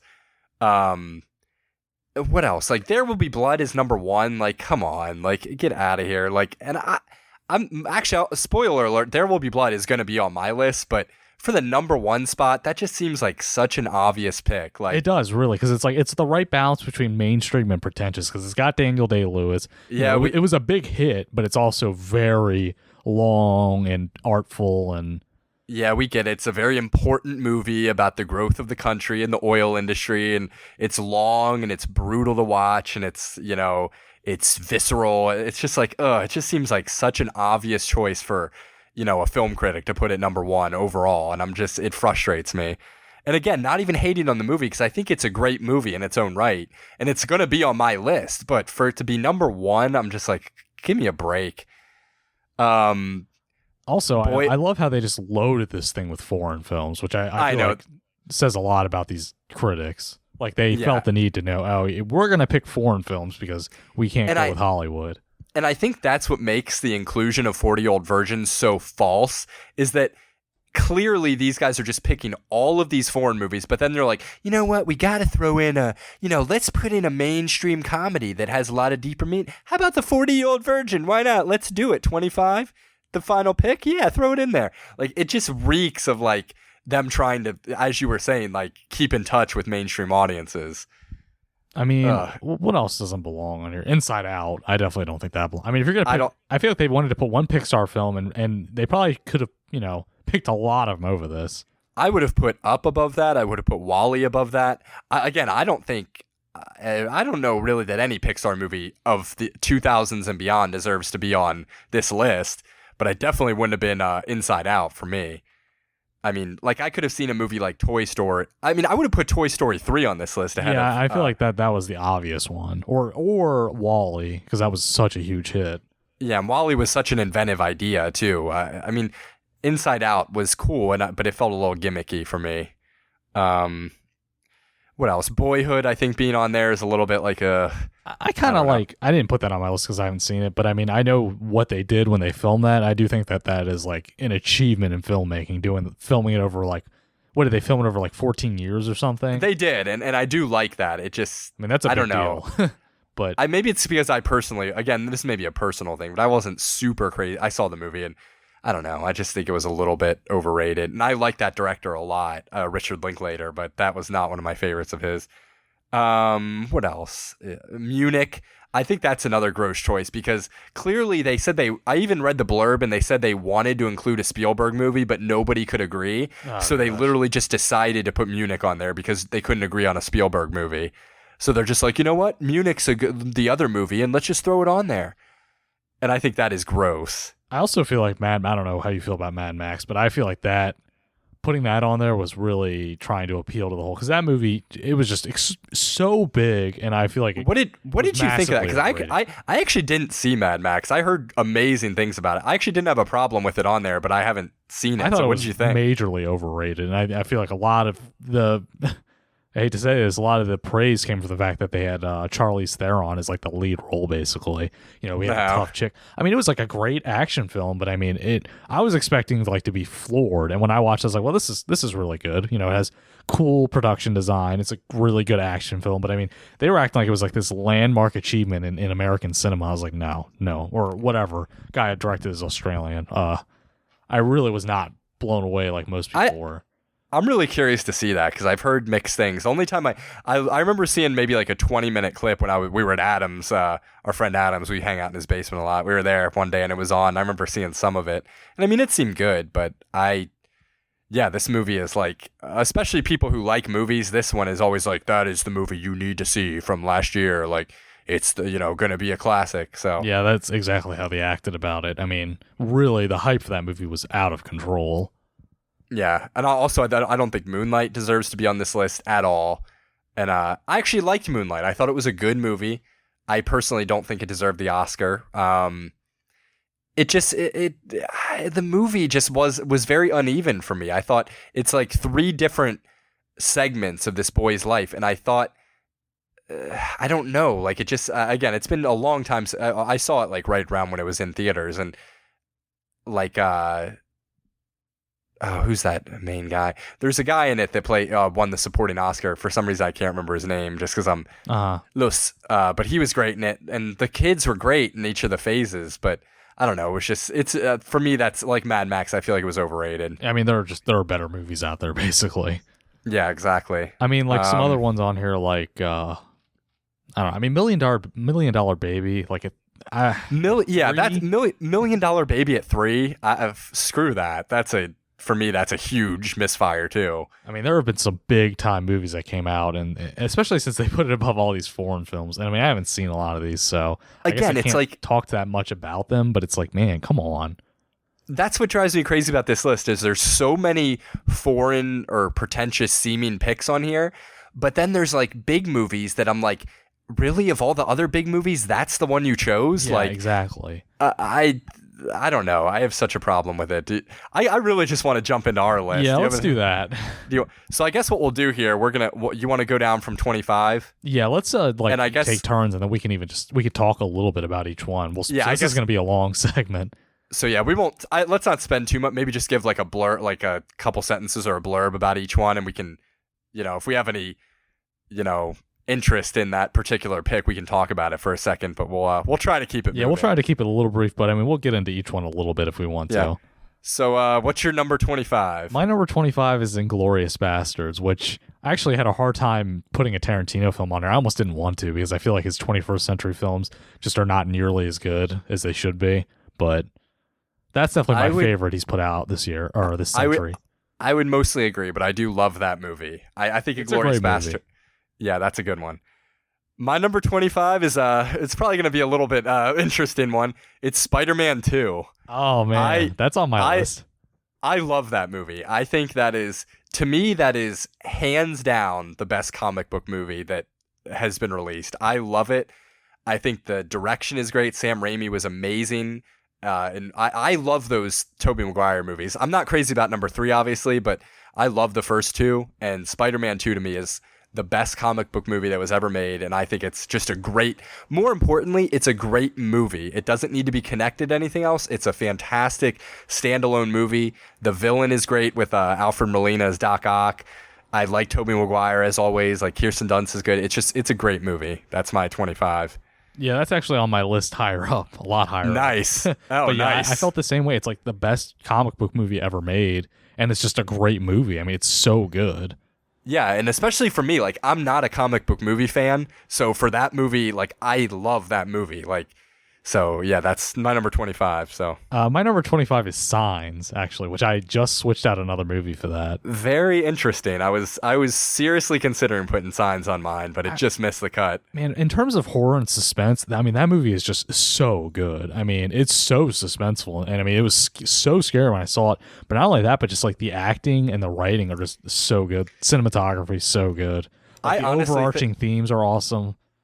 That to me, that is one of the most interesting, like watchable movies ever made. Like I could just, like whenever that movie is on, I can just watch it. Like oh yeah, I mean, the pacing is awesome because it's like you get into it instantly. Yeah, the pacing is great. Like the way he continually builds suspense without having to reveal the alien it's great. And the performances are great too. Each of those characters in that movie are memorable. Even like the throwaway characters, like that female cop who's I mean, she gives a great she's great. Yeah. And what's even M. Night Shyamalan, like his character, is interesting and he's barely in it. Yeah, he is. And even his delivery is just like, as he's about to pull away, he's just like, oh, by the way, I trapped one of them in there. Take it easy or what? Like, it's great. My number 24 is Old Boy. Ooh, wow, that's low. Yeah, it's low, but it's a great movie. I don't know if I have to say too much about it. It's just That hallway fight scene is just one of the best, if not the best fight scene ever recorded. It's got great performances. I love the visuals in that movie. And it's just, it's got some real gross out scenes too. They're just classic. I think we'll get more into this when I get onto it on my list. All right, yeah. It's not going to be for a while. What's your 24? Oh, I did my 24. 23 is Collateral. Have you seen that? Oh, one? nice. Very nice. That's on mine as well. Oh, wow. I'm shocked by that. Yeah, I think, man, the action in that is just like superb. It's like on a technical level, it's just like perfect. And then the performances between Jamie Foxx and Tom Cruise are just really great. They're great. That's probably my favorite Jamie Foxx performance as well as my favorite Tom Cruise performance because I'm not a fan of either one of them necessarily. Like I don't have anything against them. They're just not my favorite actors, but I love them in that movie. And Michael Mann is one of my up there on my favorite directors list. So the visuals in that and the score are just so great. And I love that scene where they're in the nightclub. Oh, man, that scene is amazing. That's such a good scene. My number 20, what are you on, 23? Yeah, 23. All right, my 23 is There Will Be Blood. Okay. Again, it's a great movie. It's long, it's brutal, it's, Daniel Day-Lewis gives an incredible performance in it. I can't deny that. The visuals are great. It's a great movie, but there's something really cold about it. Like, it's cold and it's bleak, and I saw it in theaters with my brother, and I haven't watched it since. And I honestly have no desire to really ever watch it again. Like, it's a movie that I'm glad that I've seen and I think is an experience, but I just, and I have to include it on this list because I do think it's an important movie, but it just not my favorite. Okay. All right. So we're at 22. My 22, this is funny. It's actually Juno. Nice. I just felt I thought that had to make an appearance on yours. I mean, I feel like maybe it's not really one of the best, but it's extremely unique. It has one of the best scripts I think in a while for a comedy. I feel like the script on that is really smartly written, which is surprising because I don't think she's written anything else any good. But it's funny. It's emotional. The performances, Ellen Page gives a really good performance, but mostly she does. The script is just it's so good, and I mean, I feel like for comedy, it's just amazing. I think it's totally deserving to be on there. It is a really great movie. Like it's not my favorite, but I totally respect it.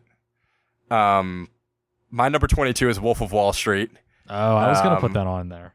I think it's just an amazing performance by DiCaprio. It's Scorsese, just rolling directorially. Like I think it's a great movie.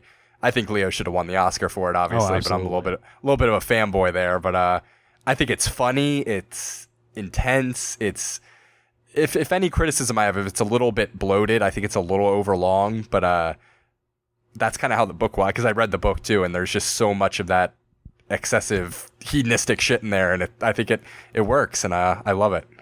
All right. So what about number 21? So I got The Untouchables. Did you see that one? Untouchables, was that Intouchables? Wait, Intouchables? No, I haven't seen that. When this movie came out, it freaking like blew up the film industry because it was such a big hit. I mean, everybody was putting this as like number one on their lists for the year. Intouchables? I haven't even heard of it. Yeah, I had not even heard of it. Oh, well, like I said, when this came out, it was huge. Like this big film guy I know on Facebook was just like going on and on about it. I mean, I saw what year was that? I think 2011. Man, I don't know why I haven't heard of this. I mean, I was really shocked to not see this on the New York Times list because this was right up their alley. Because it's about this African immigrant in France that's friends with this like paralyzed rich guy. He's like paralyzed from the neck down or something. Man, I don't know. I've got to check this movie out. I mean, I have it on my list because I think it's a great movie, but I was not nearly as high on this film as anyone else. I mean, I just thought it was a really good film, and it was unique, had pretty good performances, but I mean, I think because of the subject matter and because of the characters, people really got big on it, and it was based on a true story. So, wow. Yeah, check it out because this movie was a big hit when it came out. Yeah, I'm definitely putting this on my watch list on a old letterbox there. I got to check this thing Yeah. out. My 21 is Inglourious Bastards, which okay. You already had. I think it's probably I'm trying to think. It could be my third or fourth favorite Tarantino. I really like it a lot. I mean, I would probably go Pulp Fiction, Reservoir Dogs are like far and away 1 and 2, but I might go Inglorious Bastards after that. I think it's a great movie. Yeah, I would say this is probably my number 3. It's just it's super watchable. Like great performances by Christoph Waltz. Everybody in the cast is great. Oh yeah, I love it. All right, am I at 20? Yeah. All right, I'm on for 20. I have Black Hawk Down, which I feel like is lacking in a lot of ways, but just like in terms of action, again, I mean, you can't do any better for action in a war movie. No, it's a great action movie for sure. I mean, you don't really have a lot of war movies, I feel like, that on that level of technical proficiency, and it's amazing on that level. Is Plus, that Ridley Scott or Michael Mann? I don't know Ridley why Scott. I get. Who directed that? Ridley Scott. Oh, Ridley Scott. Yeah. Okay, yeah, that's a great one. My 20 is The Departed, which wow, that's low. Yeah, I love it. It's a great movie. I have to say it gets a little bit worse every time I watch it. Because I just feel like it's a little bit convoluted with the plot. Every time I watch it, that bothers me a little bit more. And I can never quite tell. I never like Leo in that movie as much as I want to going into it. Every time I watch it, I'm just ready to be total fanboy Leo mode, but it's not one of my favorite Leo performances. I almost feel like he's a little bit miscast. I think he's good. Don't get me wrong, but it's not quite my favorite, and but mostly the plot stuff kind of. I feel like there's just some inconsistencies, and it's a little bit convoluted for me. All right, but still a great movie. Yeah. I mean, I'll talk about that more because it's on my list too, way higher. Yeah. I'll talk about more when I get to it. All right. 19, I have The Bourne Identity, which I actually mainly put this because I feel like it inspired so many action films after it. It really did. I was that and what's that other one? It was that and Signs. I really was tempted to put both. I love both those movies, and I totally think that's worthy of being on your list. It's just great action. I mean, the main thing, yeah, I mean, it's really great action. It has an interesting plot. It has good performances, especially from Clive Owen. But the main thing is just action movies today are still showing influence from that film in the way that it's shot. I mean, it's just had a major impact. Oh, it definitely has, with that real, it's that choppy editing, but it's really well done. It's just those are intense action scenes in that movie. My number 19 is Zodiac by with David. Okay. That's a David Fincher movie. I actually saw this for the first time maybe a year ago, and I loved it. It's like a really procedural look at the Zodiac killer in San Francisco, and I guess I don't know if it was through the 60s and the 70s maybe, or the 70s and the 80s, but they kind of trace the progress of the killer, from initially the cops investigating it, and then they kind of go into almost the obsessive people who are still following the case even after it's kind of been tossed aside. It's a really good look of how an obsession can totally take somebody over. I've heard a lot of good things about that. I just haven't seen it. You should check it out. It's really I like it a lot. It's really good. Visuals are great too. Okay. 18, I have Black Swan, which I had to get Aronofsky on here, and that's probably the only really great thing I think he's made after 2000. Yeah, I that was another one I was tempted to put on, but didn't. I think it's a great movie, no doubt. I don't know why. I saw it 2 or 3 times right around when it first came out, and I just haven't had a desire to rewatch it, but it's Natalie Portman's great, and I love Mila Kunis in it too. I mean, I feel like it's really unique again, has really good performances, and it's just, I don't know, it's Aronofsky in top form. I also really like what's Vincent Cassel, that dance. He's really good in that. My 18 is actually Donnie Darko. I thought about that one. I love that movie. I think it's I don't know. I feel like sometimes it gets a bad rap these days. I don't know if people think it's half-baked metaphysics and stuff like that, but I think it's a great movie. I think Jake Gyllenhaal is great, and I think it's really well directed. I think it's super interesting and just a movie you can watch over and over again. That's one of those movies that is I personally love it, but I also feel like it's just a great movie, and I feel like that also inspired a lot of subsequent movies. Oh yeah, I mean it came out of nowhere too for a lot of people. Yeah. All right. 17, I have Nightcrawler, which I wasn't sure if I should put it on this list, but I feel like it was unique enough. Again, I'm putting a lot of unique films on here. Plus, it was just in terms of a performance, it was like a career performance by Jake Gyllenhaal for sure. Jake Gyllenhaal is great in that movie. I like that movie quite a bit. And just I love how much of it takes place at night. Like, I just love the nighttime visuals in that. It really is like almost a character in the movie. Yeah, I mean, definitely. My 17 this is probably one of my weirder ones. The Station Agent. It's actually a Peter Dinklage movie.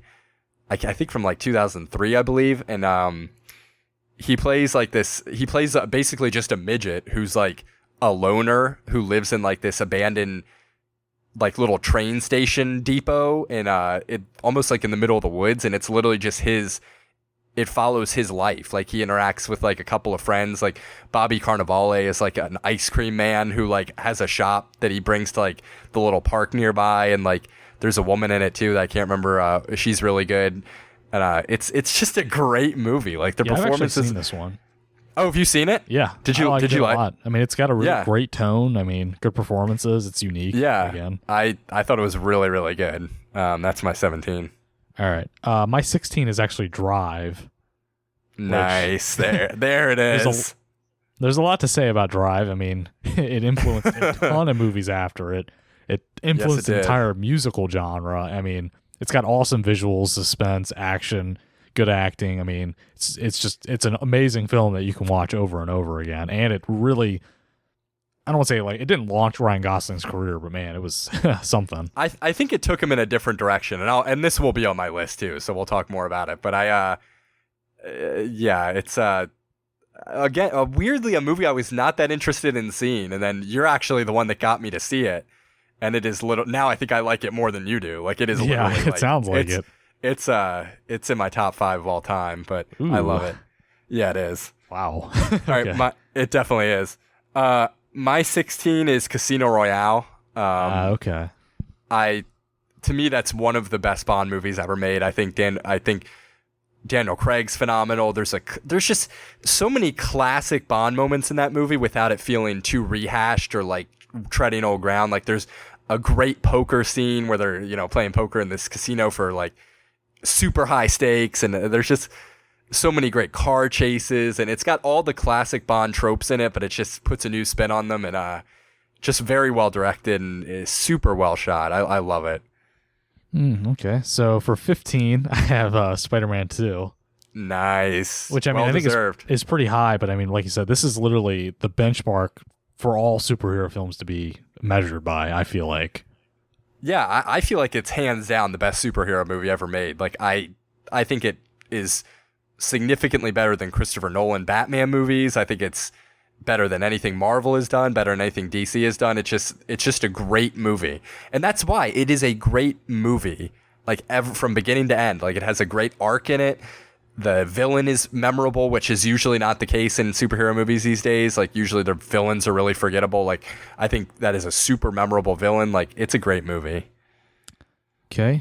Oh, it's on you, right? 15. Yeah, 15. My 15 is Spirited Away, which is actually on their list. I think it's a great movie. I don't think it's number 2, but it's Miyazaki just has a way with making really weird movies like accessible, and it's a super weird movie. I mean, this girl, like, her parents are turned into pigs by this witch, and she's in this like floating otherworldly dimension that's like a castle, and there's a creature in there that's like absorbing people, and it's just somehow all of it works within the narrative to be like super entertaining and just like mystical. It's great. Have you seen that one? I actually haven't seen it. I've seen most of his, but that's probably why I didn't make it on my list, because I haven't seen it. Yeah, you should check it out. It's really good.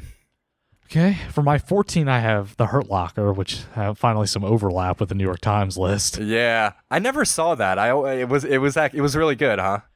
This movie caught a lot of heat. It's interesting because it's like there was a big divide between the critics and everyone else. I feel like a lot of people hated on this film, and it was a lot of controversy because it was Catherine Bigelow made it and won Best Picture for it, or maybe she won Best Director too. I don't remember. It was like that was the first time, I think. Yeah, anyway, I think it did. The action is just really good. I mean, it's they're a bomb squad in Iraq basically, and I mean, like, they're just like shit is just like hitting the fan all the time, nonstop, and I really love that. And basically, like, the characters are like adrenaline, or the main character Jeremy Renner is like this adrenaline junkie who will like do crazy shit because that's what he loves, and the other guys are just like trying to survive. And the action, like I said, is just it's really well done, even on a technical level. Again, I mean, it's a really really good war film. Nice, and that launched some careers too, because I think Jeremy Renner was kind of like hit the ground running from that movie. I think isn't Joel Edgerton in it too? I feel like he is, but I don't know, for some reason it like never appealed to me, but I want to check it out now. I really want to see it. My 14 is Midnight in Paris, Woody Allen. I love that movie. That's kind of a personal choice as well, but I think it's also a great movie that deserves to be on there. I think it's Woody Allen's best movie of his last 20 years. I think the setting is phenomenal. The music is great. The story itself is inventive. What's his name? Owen Wilson is like fantastic in it. He kind of plays that Woody Allen like neurotic character, but he does it really, really well, and I think is much more likable than when Woody Allen does it. And it's just a great movie. Marion Cotillard is in it, who I also love. There's also some like literary figures that are in the movie. Like you have to see it, but they're I need to see it.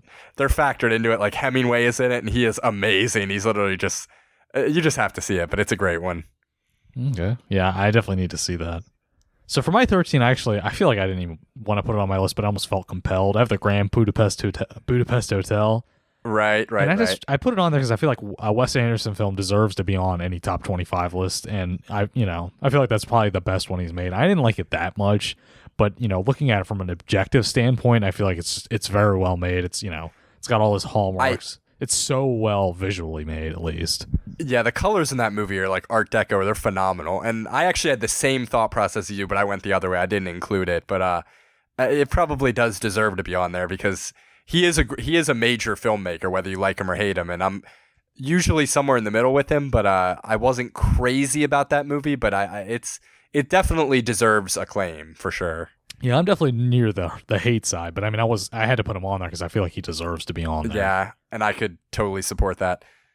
My 13 is Collateral, which you had already. Love that. I love that movie. I think it is highly underrated. I don't feel like it gets nearly enough credit when people talk about great movies or when they talk about favorite Tom Cruise movies. I feel like this movie should come up both of those times. Like it is just fantastic. It's got great action. It's got a really great tone to it, almost like kind of a downer. Like even the score is very like somber, but it's great. Classic Michael Mann. Yeah, I mean it's vintage Michael Mann in every way. Yeah. All right, for my 12, I have Ocean's 11. Nice. Which I feel like also had a lot of influence on movies for a while, especially with like the whole where in the end you see that they were actually on top of everything.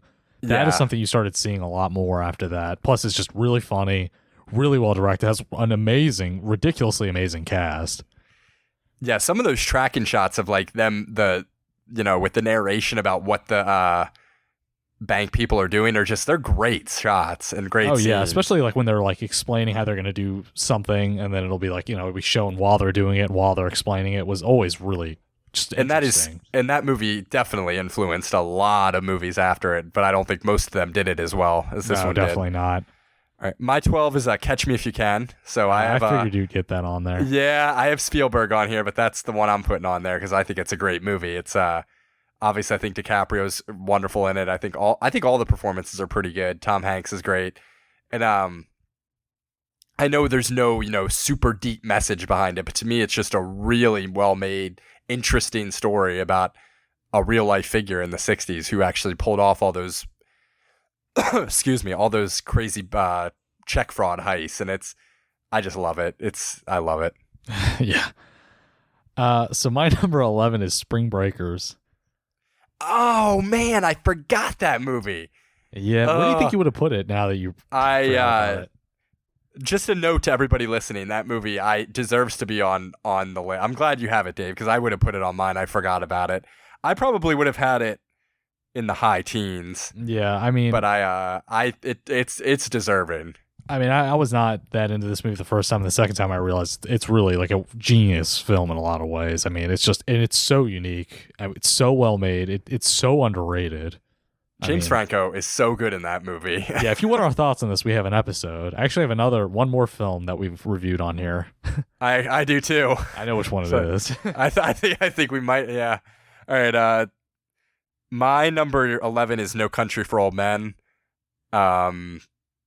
Just a really great movie. I don't know if I have to say too much about it. It's a Cormac McCarthy adaptation and just super bleak, super.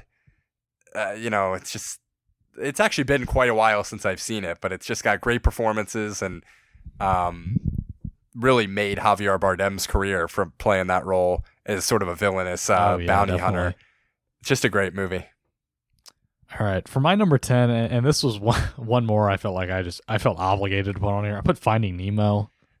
Oh, yeah, Finding Nemo. I just felt like I should put a Pixar film on here. I'm actually really not into Pixar at all, but the one I really like is Finding Nemo, and all their films are always like amazing, according to everybody. But Finding Nemo is the one I really like. So I'm a bit of a Pixar skeptic myself, but I love especially Pixar after the year like 2000. And I do love Finding Nemo though. That's one I could pretty much watch. I just love the visuals in that movie. It's just so watchable, and I think it's actually pretty legitimately funny. Oh yeah, definitely. My number 10 is and it's hard for me to place it this low, but it's Drive. Okay. Yeah, I definitely think it's deserving. It's the best score I've ever heard, hands down. And I feel like you were already into Outrun music when you listened to this, or no? This was what got me into it. This is what got me and every one of my friends into it. Yeah, this is same here. I mean, I don't think I'm as into it as you are, but I like this. I love this soundtrack. Like it just totally introduced me to that genre.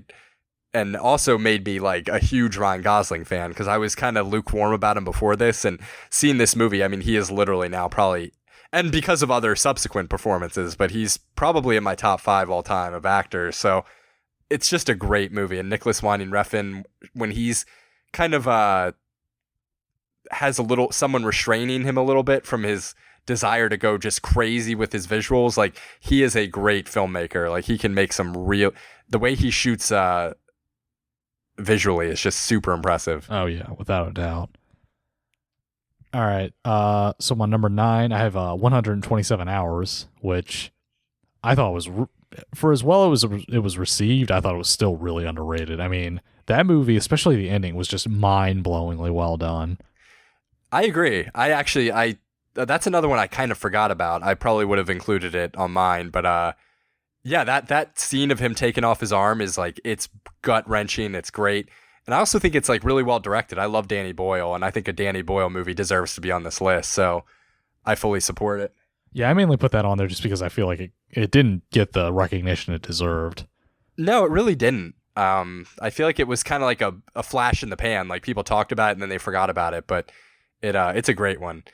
My number 9 is The Social Network, which this is kind of more of me putting it on there because I feel like it deserves it. I'm not super crazy about the movie, but I feel like it is an important movie, especially now that considering how dependent our current society is on social media. And I feel like that movie does a really good job of kind of like laying the groundwork for that. And I think it's just a great biopic of, what's his name? Mark Zuckerberg. Like, I think it's a great movie. Not my personal favorite, but I think it deserves to be on a list. Okay. Yeah, I mean, I totally forgot about that one too, but I wouldn't have put it on here, to be honest. Yeah, that's fair. Number 8, I have The Hunt, which is my other film that we've reviewed. Nice. And I feel like, it's just, man, the performances in that film are just so good. And it really is. It's not in English. That says all the more about how good it is. Yeah, the message is amazing. It's really well shot. It's like watching a documentary. It's like watching real life. The realism is off the charts in that one. It really is, but it's not like, it's so interesting too. Like that movie is never boring, and it's just, I love it. That's going to be on my list too. Still to come. I'm wondering where we're at. My number 8 is Place Beyond the Pines. Ooh. Which I love. Wow. That's one you really love. I did not know you liked that film that much. That makes me happy. Yeah, I love it. It's just I'm not crazy. It's really a distinct 3-act movie. I'm not crazy about the 3rd act, but the first 2 acts to me are so strong that it makes an overall great movie. And it's just such an interesting vision of how things progress, and it really gets into like legacy and fathers and sons, and it's Ryan Gosling is great in it, Bradley Cooper is great in it, I think Ray Liotta is great in it. It's super well directed, and it's just I love it. Yeah, I mean, I almost think we should do an episode on this because this is higher up on my list. I'll talk about it then, but I mean, there's so much to talk about in this film. Yeah, there is. We could definitely. That's why it's hard to get into everything it's about just in a blurb. But maybe we'll do an episode on it. But it's a great movie. All right, what's your number? What are we I'm at? at number 7, which I have Birdman actually. Right. Yeah, I mean, I thought about. Did you not have yours on here? I didn't have it on there. I liked it. For me, it was one of those like just a little bit overrated for me. I think it definitely. I wouldn't dispute you for having it on yours because I do think it deserves to be on lists. It's just not. I don't know. I just didn't put it on mine. Yeah, I mean, I do think it was overrated at the time, but looking back, it's like, the cinematography was awesome. Michael Keaton, it was cool seeing him. I feel like it should be on there because it took some risks. It was interesting. It was. I like the score a lot too, and the score mixed with some of those those shots where it follows them through the theater. Like there are some really great shots in that movie or scenes. Oh yeah, I mean there are some shots with that like jazzy stuff going on. Yeah. My number 7 is La La Land. Need to see that. Which I know we haven't talked about this one yet. That's another recent one that I love. It's I mean, it just speaks to me partly because it's about struggling artists, and which I can relate to. Obviously, I'm not in LA, but I can appreciate that, and I think the music to me is incredible. I think naysayers of the movie would argue that Ryan Gosling and Emma Stone can't sing. I know I saw it with my girlfriend Jessa, who's a really good singer and has done musicals, and she had a huge problem with that. But I don't find it an issue in that movie. I mean, I think the songs suit their voices, and I feel like it's not meant to be a movie where they showcase their vocals because the songs they sing are more personal. And it's also, I think, just a great movie. Like the movie doesn't totally depend on the songs for me. There's a lot of other dialogue. I think the character arcs are great. It's got a really tragic, kind of bittersweet ending, which I'm a sucker for. Like the visuals are unbelievable. There's some like just sweeping like romantic shots of LA that I love. It's just, for me, that one would be much higher on the list if it was just personal, but I feel like it deserves to be up there even objectively. All right. Yeah, I'll see that soon enough. Yeah, let me know what you think. All right. For my number 6, I have Lost in Translation.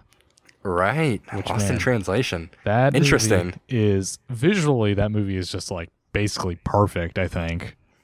I mean, it's just like the moodiest film basically you can watch. I want to check it out again because I couldn't put it on my list because I've seen it, but I saw it like when it first came out, so I was like, I don't know, 13 or 14. That's an old one. And I hated it at the time because I didn't really, I mean, my tastes were so different, but I remember just being really bored during it, but I was like a kid, so I really want to check it out again in my more mature movie taste now. I mean, I can give it a hand to Sofia Coppola. She does atmosphere in her movies like almost nobody else can do. Like, it's the same thing with that Marie Antoinette film. Like, that movie has this atmosphere that is just like amazing. How she does it, the mood, the tone.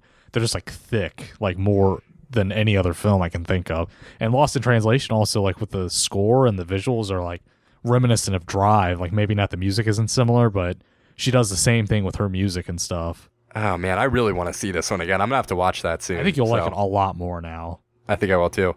My number 6 is City of God, which is I believe it's a Brazilian movie. I still haven't seen that one.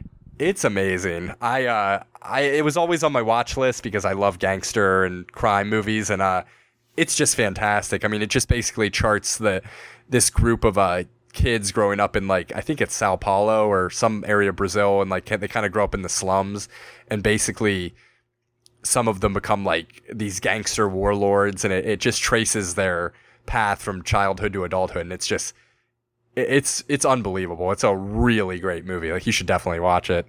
Yeah, I definitely will. Yeah. So for number 5, I'm wondering if this is on your list because it hasn't come up yet. I have Return of the King. Yeah, interesting. I mean, Interesting. I could have put all three of the Lord of the Rings films on here, to be honest, because you know what? They're awesome. They're so good. They're so good, man. They're so good. And I mean, if you're talking about any best of list, they belong on there. So They really do. And I just picked this really one because it's probably my favorite. I probably would go 3-1-2 in terms of my favorite. I don't even need to talk about this film. It's awesome. No, that's what I would do too. 3-1-2. We'll see. My 5 is Children of Men, which is okay. an Alfonso Cuarón movie. I think it's a pretty groundbreaking movie. I mean, it's got so many interesting ideas. Visually, it's incredible. I mean, he really creates this post-apocalyptic world where I guess women can't have children anymore. It's just an interesting I mean, this movie just works on so many different levels. As a commentary, it works visually, it works as an action movie, and it's got one of the best single take sequences, if not the best you'll ever see, in my opinion, near the end. Yeah, I'll actually talk about that when I get to it. It's on my list, but it's nice. All right, what's your 4? My number 4 is The Departed, which apparently I liked it a lot better than you did. I feel like with this one, it's just like nearly Casino and Goodfellas for me. It's not as good as those two, but it has all the elements that those have, like the great music, the great cinematography, great acting, great storyline. I mean, you can just sit down at any point and watch it and just be like interested the entire film, because no matter how long it is, it's so well paced and interesting that you could just sit there and never be bored. I agree. To me, and I love the movie. Don't get me fooled at being 20. I mean, I still consider it one of the 25 best of the last 17 years. So I hold it in high regard, and I love it. To me, it's not. It gets to me. I have more issues with the plot than I do with movies like Casino and Goodfellas. I find it just as interesting to watch as those movies, but those movies to me are just cleaner, in my opinion. I feel like they're just a lot of convolutions with the plot of The Departed that I don't find in Goodfellas or Casino or in some of his total best movies. And I also feel like the performances are just a little more even in like Casino or Goodfellas. Like, I think Nicholson is amazing. But everybody else I'm kind of like, I'm iffy on. Like, I mean, I think Matt Damon is good. I think Leo are good, but I'm not as crazy about the cast as I am about a movie like I definitely can see that. I feel like I just wanted Scorsese on my list. Yeah, and he belongs on the list, to be sure. All right, my number 4 is Pan's Labyrinth, which Guillermo del Toro, I think it's a great movie. It's basically a fable set in Spain during the... oh, God, I should know which war this is. I don't. It was like the Spanish Revolution or something. I think it was something like that. And it's basically intertwined with like a war movie mixed with this girl as she goes into, like, kind of descends into this underworld fantasy realm. And it's just there are some like disturbing scenes in this movie. The visuals are just like otherworldly. The music is amazing. The performances are great.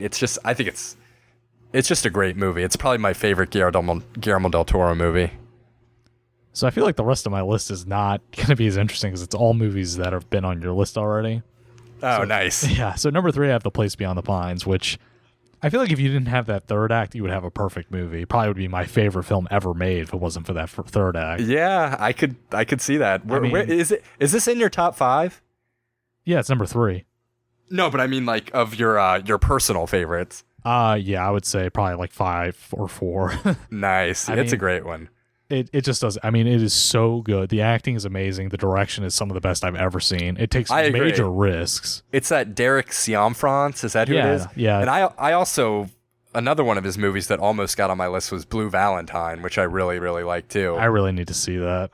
Yeah, it's by the same director, and I think it's really great too. It almost made my list, but not quite. And not only that, but the action, like the chase sequences and stuff, are like, I would say, as good as Baby Drivers were. Like when he's on his dirt bike trying to get away. I mean, there was some amazing. That scene's phenomenal. Where he has a flat tire. Doesn't he have like a flat tire or something? Yeah, there's more than one, and that's the one where he gets chased down by Bradley Cooper. Yeah, he has the flat tire and he's like struggling to keep it going. Yeah, it's a great movie. It really is. And even I think I probably, because I remember I watched it not too long ago, and I wasn't even as bothered by the third act. It's not my favorite, but I remember the first time. The third act is better on second tries, basically. Yeah, because the first time I saw it, I hated the third act, and the second time I saw it, I was like, okay, like I can deal with it. It's still to me by far the weakest, but I still was based on what the director was going for with it. I'm okay with it. Yeah, exactly. My number 3 is The Hunt, which you have already had. Okay. I absolutely love this movie. I don't feel like it gets mentioned nearly enough. Like I never hear about it. It's just to me, it's almost a perfect movie. I mean, it's so well acted. The story is so well told. It's so, the realism in it, as you said, is just like perfect. I mean, Mads Mikkelsen is so good in it. I don't have anything else new to say what you didn't already say. It's just a great movie that I think deserves a lot more acclaim than it's seemed to have gotten over the years. All right, my number 2 is Old Boy. Nice. Which I love this movie. I mean, I wasn't aware you liked it this much. Oh, I love this movie. I fucking love it. I mean, the action sequences are so good. The storyline is amazing. It's like suspenseful. The performances are awesome. Once again, we have, non-English, but the performances are still great. It has some of the best. I mean, that hallway scene, like you were talking about, Children of Men, has probably the best single take scene. Well, that hallway scene is definitely up there with best single take scenes. Yeah, I mean, I think that's probably the best single take fight scene I've ever seen in my life. Yeah, I mean, it's so good. Yeah, it's so if good. you just want action, this movie has amazing action, but if you want everything else, it has all of that too. It's all in there. Yeah, it's a great movie. I think if this were a personal list for me, this movie would have been higher. I don't know why I kept it. I think it could have even been a little higher. I think it's well deserving of the 2 spot, I think, but I was kind of torn between I don't think I love it as much as you do, but it's great. My number 2 is actually Mulholland Drive, David Lynch. I still haven't seen that. It is a weird movie, but it's almost hard to talk about just really briefly, but it's just it's a hypnotic movie. Like it's two distinct halves. There's a lot you can interpret in it, but a lot you can just kind of ride the wave with it visually, and the performances are great. Naomi Watts is amazing in it. Justin Theroux is in it. It's got so many just classic weird David Lynch scenes. There's this scene with this character called the Cowboy where he's just like, it's funny and just like creepy as hell at the same time. It's got a mystery. It's got musings on like Hollywood and fame, and I think it's incredible. It's an incredible movie. All right, so now I'm at my number 1, which maybe you remember I said it already. It's Children of Men. Yeah, one that is deserving. I mean, I feel like that is literally just one of the most groundbreaking films ever made. I can't believe this wasn't on the New York Times list. That to me is insulting, because this movie was it was not that big when it came out. I mean, it was big and it got some Oscar nominations, I think, but it did not get the recognition I thought it would get. No, this movie belongs on if you're talking movies from top 25 from 2000 beyond, this movie damn well better be on your list, because I mean, literally like that take where he's trying to get through the war zone. I mean, there's like almost nothing else like it out there.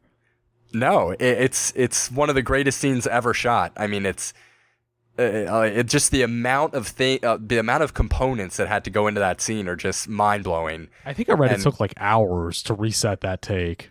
I'm sure it did. I can't even imagine doing that. But yeah, Alfonso Cuarón is great. He's I think this movie's better than Gravity. It's better than I think it's his best movie, hands down. Oh yeah, without a doubt.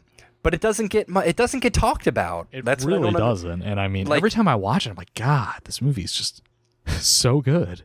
Yeah, and I haven't seen it in a while. I would love to revisit it because it's a great one. All right, my number 1 is Return of the King. Ooh, there it is. It's there. I think this is just one of the best movies ever made. I'm right there with you, dude.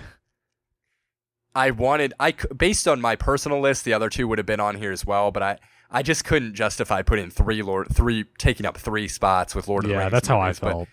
But they're all deserving to be on the list. I think I would go 3, 1, 2 in terms of my love for them. But I mean, this movie is just, what do you even say about it? I mean, every performance is great. Every major plot line that was built up is just tied up in epic fashion. The score is epic. Everything's epic about this movie, and it's so well done. I mean, what do you say about the visuals? They were just groundbreaking. Yeah, I feel like this is a movie. You have all these old Hollywood movies like Ben-Hur, like these old like epics, and I feel like this is on that level. It's because it's new. It's not going to get that kind of recognition. But I feel like if this was an old movie, it would be right up there with you, like with like the legendary landmarks of Hollywood, and it should be now. I think it should be. I think this should be on a best of all time list. Without I mean, a doubt. is. I mean, the way this revolutionized, like, just fantasy film in general. I mean, Return of the King, I think, and really Lord of the Rings in general, just brought about all of this fantasy wave that followed it, and nothing has come close to matching it, in my opinion. Like I said, I mean, this is like the Ben-Hur of our generation, or like the the Ten Commandments. I mean, it really is. This is the epic film of our generation, and we saw it in theaters. And I feel like maybe because it's kind of a quote unquote nerdy, like, I feel like maybe that's why it doesn't get mentioned in the same way. Because I feel like maybe an average person just thinking of this movie is like, it's for nerds. But it's unbelievable. Like, and this movie won the most. I think it cleaned up at the Oscars. So it was like the critics loved this movie too. Everybody loved this movie. Yeah, it's definitely up there on my all-time list. And it's just, I think it deserves to be number one. So I love it. Ooh, all right. That was well, our lists were. I'm actually feeling pretty good about my list now. Yeah, I'm feeling pretty good about mine too. I thought we had some good crossover. I thought we brought some other ones into the mix, and I think both of our lists just take a big crap all over the New York Times one. So, by the way, we did not have almost any communication when we made these lists. I think I asked him about one movie if it was. No, on his we didn't list. either. Yeah, we literally talked about one movie beforehand, so I think it's pretty interesting that we had a lot of crossover. But whatever, it just shows what a couple of serious film critics. Yeah, we know our stuff. We know our stuff. So, all right, man, I'm getting tired. I say we call this thing. What do you think? Yeah, we need to wrap this up. It's been a long episode. All right, guys. Hopefully you've enjoyed it. I'm gonna go have fun at the beach, so get a couple hours of sleep. Follow us on all social media. We're at Facebook, just search Serious Film Critics. You'll find us. Like our page. We're on Twitter. Follow us on there because we have I know we have millions of listeners, but it's not necessarily represented yet in our social media. So let us know what you think of our lists. By the way, we want to know. Yeah, we want to know because then let us know if you have a list. So we'll take a look at those if we feel like it. And as always, our email is seriousfilmcritics@gmail.com. So shoot us an email if you have any questions about movies or movie character fights or any of that good stuff. Just send it to us and maybe we'll talk about it. So, all right. I don't know what we'll be reviewing next, but we should have an episode sometime next week. So until then, take it easy, guys. See you later.